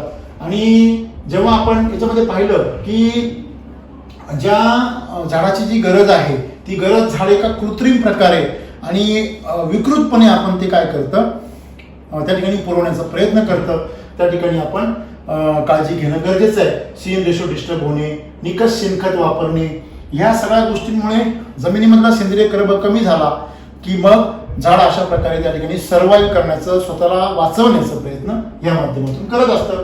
कृषी अमृत, न्यूट्री चार्जर, रूट चार्जर ह्यांचा वापर आपण जर शेणखताच्या ऐवजी जर केला तर 100% आणि तुम्हाला या ठिकाणी हा फायदा जो मिळू शकतो आणि ह्या म्हणजे विकृतीपासून तुम्ही पिकाला तुमच्या वाचू शकता. असं जर तुम्हाला जाणवलं तर तुम्ही 100% हा बेसल डोस टाकून तुम्ही त्या ठिकाणी त्या मुळ्यांची होणारी वाढ थांबवू शकता. उडद्या हा जो एक प्रश्न आहे मित्रांनो, या कीटकाची ओळख पहिली करून घ्या. अशा प्रकारचा हा जो कीटक असतो, हा कीटक तुमचे जे घड ज्यावेळेस निघायला लागतात त्यावेळेस पासून तो प्रादुर्भाव करतो. त्याच्या पाठीमागे तुम्ही जर पाहिलं त्याच्यावर 6 स्पॉट असतात. लालसर तपकी रंगाचा चमकदार असा जो हा छोटासा किडा असतो, याच्यामध्ये काळा रंगाचं जो डोकं असतं आणि हा जो किडा आहे हा किडा तुमच्या डोळा अवस्थेपासून ते अगदी बऱ्यापैकी 20 ते 25 दिवसापर्यंत त्याचा प्रादुर्भाव होऊ शकतो. ह्या दरम्यानच्या काळामध्ये तुमच्या झाडामध्ये नायट्रोजनची लेवल जर वाढली, रस वाढला तर तुम्हाला हा कंट्रोल करणं अतिशय अवघड जातं. भले तुम्ही केमिकलचा वापर करा तर आणखी कशाचा वापर करा. बऱ्याच शेतकऱ्यांची ही समस्या असते की ते असं जर आम्ही सर्व वापरून बघितलं पण आम्हाला ऊर्जा कंट्रोल होत नाही. तुम्ही अशा वेळेस काय केलं पाहिजे, त्या झाडामध्ये त्याची फॉस्फरस आणि पोटॅशची लेवल वाढवली पाहिजे. मग अशा वेळेस तुम्ही काय करू शकता, हेल्थ चार्जर, तुम्हाला क्वालिटी चार्जर ह्याचे जमिनीमधून आणि वरून ऍप्लिकेशन, त्याचबरोबर फंगी क्लिनरचं त्याच्यामध्ये ॲडिशनल ॲप्लिकेशन म्हणजे health charger 1 packet, quality charger 1 packet आणि फंगी क्लिनर हे अर्धा ते 1 किलो, ह्या तिघांचं कॉम्बिनेशन म्हणजे ते हेल्थ चार्जर आणि क्वालिटी चार्जर भिजून घ्यायचं 48 तास आणि त्याच्यामध्ये फ्रूटच्या फंगी क्लिनर जे आहे ते 1 किलो टाकून सॉइल चार्जर सोबत तुम्ही याचं जर ड्रेंचिंग केलं आणि स्प्रे केला तर त्याच्यानंतर तुम्हाला उडद्याचं कंट्रोल अतिशय चांगल्या प्रकारे मिळू शकतं. तर बऱ्याच शेतकऱ्यांना असा प्रश्न पडेल की सर म्हणजे ॲक्च्युली एका ग्रुपवरती अशी चर्चा पण झाली की सर उडद्याचा आणि पोषणाचा काय संबंध. तर मित्रांनो खूप जवळचा संबंध आहे. मला सांगा रस जोपर्यंत आहे रसरशीत ज्यावेळेस तुमचं पान आहे तुमचं घड आहे तो मऊ आहे त्यावेळेस त्याच्यामधून शोषण करणं सोपं जाणार आहे आणि त्याच्यामध्ये गर जर भरलेला असेल तर उडद्यात तो गर नाही उडू शकत. म्हणून तुम्ही नीट लक्षात जर ठेवलं तर त्या ठिकाणी त्या उडद्याचं नियंत्रण करायचं असेल तर तुम्हाला नायट्रोजन सिंथेसिस हे कमी करावं लागणार आहे. ते आपण पाऊस जर वाढत राहिला तर आपण नायट्रोजन सिंथेसिस कमी करू शकत नाही पण आपण एक गोष्ट मात्र नक्की करू शकतो ती म्हणजे आपण कार्बनची लेवल वाढवू शकतो. की आपण आपल्याकडं पेस्ट क्लीनर आणि पेस्ट फायटर याचं सुंदर कॉम्बिनेशन आहे. पेस्ट फायटर तुम्ही साधारणतः पहिल्या फवारणीमध्ये 3 ml घ्यायचं आहे. पेस्ट क्लीनर हे 3 ग्रॅम घ्यायचं आहे आणि याचं कॉम्बिनेशन तुम्ही पहिल्या स्प्रेमध्ये वापरायचं आहे. आणि दुसरा स्प्रे 2 दिवसांनी किंवा 3 दिवसांनी 5 ml पेस्ट फायटर घ्यायचं आहे आणि 5 ग्रॅम पेस्ट क्लीनर घ्यायचं आहे. हे अतिशय गंभीर परिस्थितीमध्ये तुम्ही हे लागोपाठ 2 स्प्रे घेतले तर जागेवरती तुमचा उडद्या थांबू शकतो. म्हणजे तुम्हाला सांगितल्याप्रमाणे या ठिकाणी याची वापर तुम्हाला करायचा आहे. या ठिकाणी तुम्हाला पेस्ट फायटर आणि पेस्ट क्लीनर हे 3-3 ग्रॅमनी घ्या आणि पहिल्या स्प्रेमध्ये आणि दुसऱ्या स्प्रेमध्ये तुम्हाला ते किती घ्यायचे डायरेक्ट 5-5 घ्यायचे. म्हणजे गरज पडली तर अशा प्रकारे आपण त्याला या ठिकाणी याचा वापर करू शकतो. परंतु तुम्ही जर अतिशय चांगल्या प्रकारे जर त्याची ओलांडे जर धुतले असतील तर तो अंड्याच्या अवस्थेमध्ये नष्ट होऊ शकतो. अशा प्रकारे आपण या ठिकाणी त्याचा नाश करू शकतो. दुसरा प्रकार आहे तो खोडकिडीचा. मित्रांनो कॅप्सूलच्या आकारची अंडी चिरांमध्ये एकाच ठिकाणी ठेवल्या जातात. कठोर चिकट पदार्थांनी झाकल्या जातात. अतिशय सिस्टमॅटिक प्रमाणे ही जी अळी आहे ती अळी त्या ठिकाणी डेव्हलप होते आणि त्या ठिकाणी खोड आणि ओलांडे आतल्या आत खायला सुरुवात करते. आपण मागच्या वर्षी खूप साऱ्या बागा बघितल्या. अर्धी कोरलेली सगळी बाग आपली जे आंबेवणी आहे दिंडोरीच्या तालुक्यामध्ये त्यातली यांची 17 वर्षाची अर्धी जी कोरलेली बाग आहे ती अर्ध्या बाजूने पूर्ण खाऊन टाकलेली आहे. तरी त्याच्यावरती 100 घड आहे आणि त्या शेतकऱ्याने त्या ठिकाणी 25 ते 28 किलो माल एका झाडावरती काढलेला आहे. बघा घाण निघते बा सगळी आतमधला सगळा भुसा निघतोय आणि त्याच मी तुम्ही जर वरती बघितलं पूर्ण वाळलेलं माल बघा सर. द्राक्ष झाडासाठी जीवनदान म्हटलं तरी चालेल. जीवनदानी माल असेल सगळं. आता साधारणतः मी तर माझ्या मतानं तर 150 घड ठेवलेले. बरोबर. आणि हे चमचम करताय बघा असं पूर्ण म्हणजे. आणि साईज सध्या किती आहे साईज माझ्या मतानं आजची 19-20 अच्छा 19-20 mm ची साईज. आज 90 दिवस झाले सर. विश्वास ठेवतील का हे चिटकून दिलं असं वाटतंय. अरे हे काय कावळा बसला तरी फांदी. अरे शेखर सर कावळा बसला तरी चिमणी बसली तरी म्हणजे सर हे पा हे पा ना झाडाचं काय झालंय पूर्ण भुसा निघायला जुना पण झाड एकूण डेव्हलप झालंय. आणि या झाडावरती माल किती आलाय पा. चमत्कार नाही आहे. तुम्हाला एक भाग तिकडे मी दाखवतो असं डायरेक्ट कट झालेलं आहे तरी त्याला मारले. सर हे काय झाड आहे ना पूर्ण डॅमेज होईल. अरे बापरे हे तर पूर्ण डॅमेज म्हणजे आजही बी केलं म्हणजे पूर्ण डॅमेज आहे. पूर्ण शपथ. आणि याला आहे ना मी साईड ट्रायल म्हणून आहे ना याला एक टोकरी इकडे एक टोकरी खत घातली मार्च मध्ये. हे मधून बघा हो त्याचं भुसा निघतोय मधून हे पूर्ण जाम देतो. हे बघा तरी त्याच्या लोड पण किती हे बघा हे बघा हा सर खालीपर्यंत पोहोचलेलं आहे सर. ते अजून फिरत चाललेलं आहे खाली. इकडून जास्त इकडून तर पूर्ण डॅमेज झाले पण त्याला कसं काय जिवंत नाही तेच मला काही कळलं. विश्वास ठेवतील का शेतकरी असं पूर्ण खाली फिरत चाललेलं सगळं खाली खाली बघा सर. लोड किती त्याला लोड बघा त्याला सर. या झाडाला लोड बघा सर वरपर्यंत आहे का इकडे बघा पूर्ण इकडे वर पूर्ण वर बघा हे बघा जादू आहे काही. ही ताकद आहे मित्रांनो कृषी अमृत आणि एससीटीची. मी तुम्हाला काय सांगितलं की खोडकिडीवरती कंट्रोल अशा प्रकारे खोडकीड असते. आणि मागच्या वर्षी एक याचे शेतकरी आहेत दिंडोरी तालुक्यातलेच आहेत, तर सटाणा रोडला ते मला वाटतं ते त्या साईडला आहेत, तर त्या रोडला त्यांचा एक अनुभव असा खूप सुंदर आहे. त्यांनी सर्व प्रकारचे केमिकल वापरूनही त्यांची खोडकीड कंट्रोलमध्ये येत नव्हती. त्यांनी त्या ठिकाणी आपल्या कृषी अमृतचा बेसल डोस टाकला आणि त्यांची खोडकीड जी आहे ती हळूहळू बाहेर यायला लागली. त्यांनी तारीने ओरबडून सगळी खोडकीड बाहेर काढली. कृषी अमृत आहे ना, हे सेटिंग नंतर टाकलं. थोडस काही अडचणी असल्यामुळे किंवा पाऊस जास्त असल्यामुळे टाकलं नाही मी. म्हटलं सेटिंग नंतर पाऊस कमी झाला की नंतर टाकू बा असं. नंतर मी टाकलं तर त्याच्यानंतर मला थोडस पाण्यात हिरवेपणा आणि तेजलपणा वाटायला लागला. वाटायला लागलं. आणि हे समोर झाड दिसतंय याच बोरर होतं ते बाहेर स्टेम बोरर. हो स्टेम बोरर. याच्यामध्ये अजूनही दिसते बरेच लक्षण, पावडर वगैरे दिसते आणि हे बरेच आता ते पूर्ण सुकून गेले नाही ते म्हणजे त्याच्यात राहिले नाही आता ते. बरं तुम्ही हे सगळे काढून टाकले खाली? काढून टाकले मी तारीखनं जेवढे होते. तुम्ही यासाठी काय औषध मारले होते का? नाही बाहेर निघावे म्हणून? नाही काहीच नाही मारलं. लोक जसे क्लोरोपायरिफॉस सोडतात वगैरे काही नाही काहीच नाही. मग हे आपोआप कसे बाहेर निघाले? सॉइल चार्ज आपल्या याच्यामुळेच आले असे ते. तुम्हाला आश्चर्य वाटेल की कृषी अमृतचा आणि खोडकीड मरायचा काय संबंध. मित्रांनो खोडकीड ही झाडाच्या आतमधल्या गाभ्यात राहते. ज्यावेळेस तो गाभा भरून यायला लागतो तो कार्बोहायड्रेटने झाड पोषण करतं, झाड सशक्त व्हायला लागतं. तसं तसं ते झाड आतून कडक व्हायला लागतं आणि तिला ते चावायला अवघड जातं आणि ती जी गुदमरायला लागते तसतशी ती कीड बाहेर येते. म्हणजे आपल्यासमोर दोन पर्याय, किडीला मारणं, बुरशांना मारणं किंवा आपलं झाड सशक्त करणं. तर एससीटी वैदिक असं शिकवते, तुमचं झाड सशक्त करा, त्याला फायटर बनवा, तुमची कीड आपोआप क्लीन होऊन जाणार आहे. बरोबर आहे. म्हणून फायटर आणि क्लीनर हे ग्रुप तुम्हाला याच्यामध्ये मदत करतात.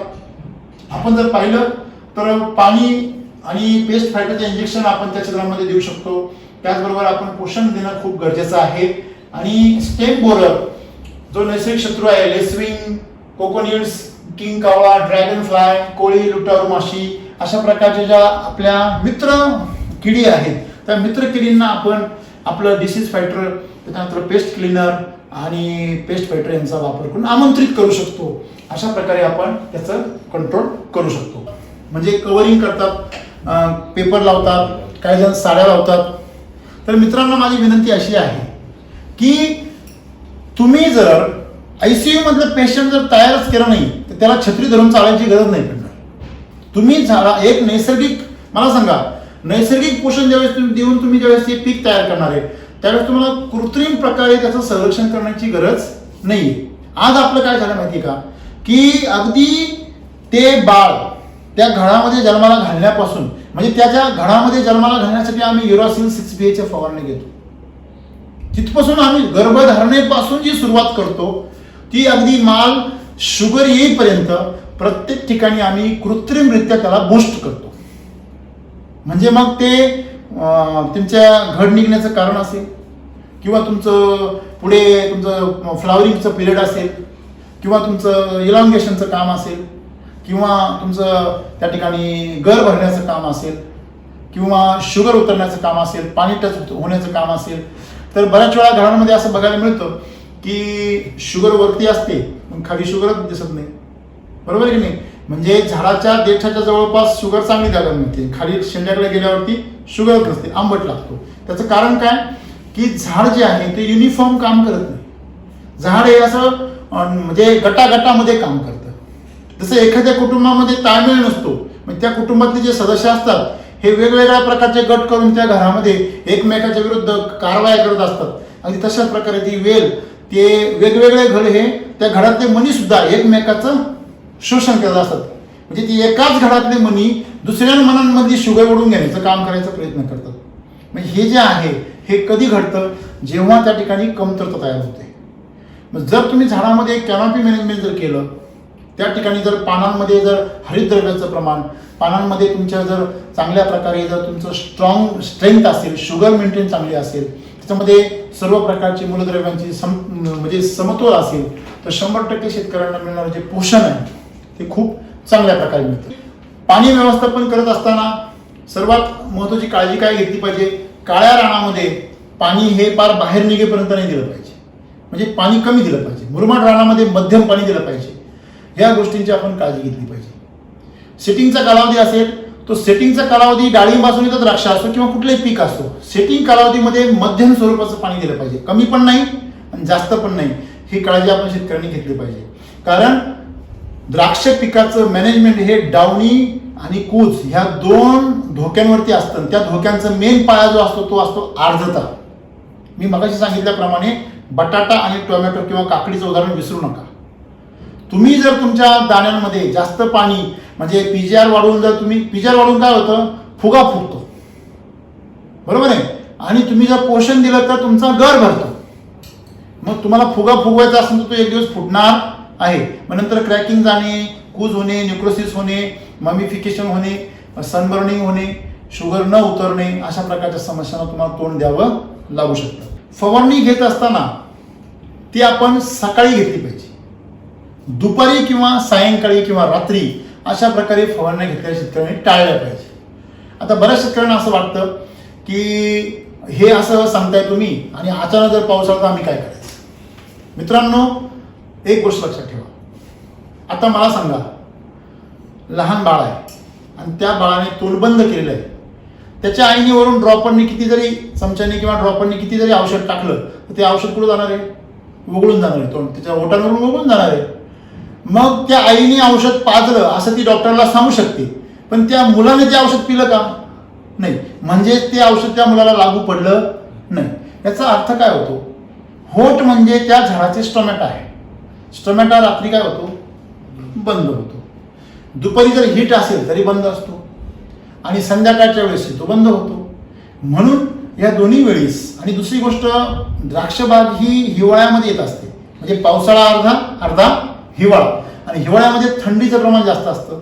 ज्यावेळेस टेम्परेचर लो होतं तेव्हा स्टोमॅटो लवकर बंद होतो. टेम्परेचर मेंटेन करण्यासाठी स्टोमॅटो लवकर बंद होतो.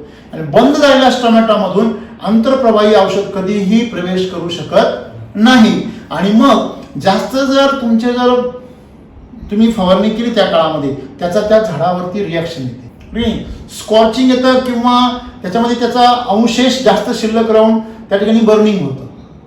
म्हणजे पिकांवर त्याचे साईड इफेक्ट मोठ्या प्रमाणात होतात. आणि म्हणून आपण रासायनिक फवारण्यांवरच्या बाबतीमध्ये खूप सेन्सिटिव्ह राहिलं पाहिजे. आणि आपल्या ज्या फवारण्या, तुम्ही मला सर कॉन्टॅक्ट फवारण्या करायला काय प्रॉब्लेम, बरोबर आहे तुमचं. कॉन्टॅक्ट फवारणी असेल तुम्ही रात्री केली तरी चालू शकते, हे मला मान्य आहे. परंतु जेवढा रिझल्ट तुम्हाला सकाळच्या प्रहरामध्ये मिळू शकतो, एकदा दव वाळून गेलं, दव हटलं की तुम्ही स्प्रे करू शकता. अशा वेळेस तो फवारणी असते त्यावेळेस झाड हे तुमचं ॲक्टिवेट झालेलं असतं. आणि झाड ज्या वेळेस कार्य सुरू करतं, त्याची फ्लोएममध्ये झायलेमधून काम कधी सुरू होईल, जेव्हा त्याचं बाष्पीभवन सुरू होईल. आणि बाष्पीभवन केव्हा सुरू होतं, जेव्हा आकाश स्वच्छ असतं किंवा हवा मोकळी असते. आणि हवेमध्ये आर्द्रता कमी असेल तर बाष्पीभवन होणार आहे. बाष्पीभवन झालं तर खालचं वर ओढलं जाणार आहे, बरोबर आहे. आणि म्हणून तुम्ही लक्षात ठेवलं पाहिजे की बाष्पीभवनाचा वेग बंद असेल तर झाडाचा आंतरक्रिया काय होते, बंद होते. झाड सुस्त अवस्थेत असतं आणि सुस्त अवस्थेमध्ये बसलेल्या झाडाला कुठल्याही प्रकारची बाह्यक्रिया आंतरक्रिया होत नाही. म्हणून आपण फवारण्या ह्या दुपारच्या, सायंकाळच्या किंवा रात्रीच्या वेळी नाही घेतल्या पाहिजे. पाणी फवारताना त्याचं पाणी जास्त वापरलं नाही पाहिजे. झाडावरून खाली आंघोळ करून पडणारं पाणी हे कधीही घातक आहे मित्रांनो. ठीक आहे, आता वैदिकच्या फवारण्यामध्ये तुम्ही जास्त फवारलं तरी जमिनीवर गेल्यावर त्याचा फायदा होणारच आहे. पण तरी सुद्धा माझं असं मत आहे की आपण एक खर्च अवास्तव का करता. ज्या ठिकाणी तुम्हाला 200-300 लिटर पाण्याची गरज आहे, तुम्ही ज्या ठिकाणी ESSनी 40 लिटरमध्ये फवारणी करता. किती लिटरमध्ये, 40 लिटरमध्ये. आता ठीक आहे, ते मशीन आपण नाही घेऊ शकत, म्हणून तर मी तर असं म्हणेल तर 40 लिटरने जर कायम फवारणी करत असेल तर ते फायदेशीरच आहे. कमीत कमी पाण्यामध्ये फवारणी करा, आर्द्रता तेवढी कमी तयार होईल, बरोबर आहे ना. एक काय पावसामुळे, दवामुळे, थंडीमुळे होणारी आर्द्रता कमी आहे म्हणून तुम्ही फवारणी मारून आणखी आर्द्रता वाढवता. जे शेतकरी जास्त फवारण्या करतात ते आर्द्रता वाढवायला मदत करतात. आणि आ बैल मुझे मार अशा प्रकारची स्वतःहून प्रक्रिया करून आपली बाग आणखी धोक्यामध्ये नेऊन घालतात. म्हणजे अशा प्रकारे आपण या ठिकाणी जर विचार केला तर आपण या सगळ्या गोष्टीचा अभ्यास आपण करू शकतो. मित्रांनो, ज्या वेळेस शेतकऱ्यांना असं जाणवतं की आपण आपल्या पिकामध्ये फॉस्फरस कमी झालाय, पोटॅश कमी झालाय, मॅग्नेशियम कमी झालंय, तर शेतकरी दनादन गोण्या आणतात आणि ओततात.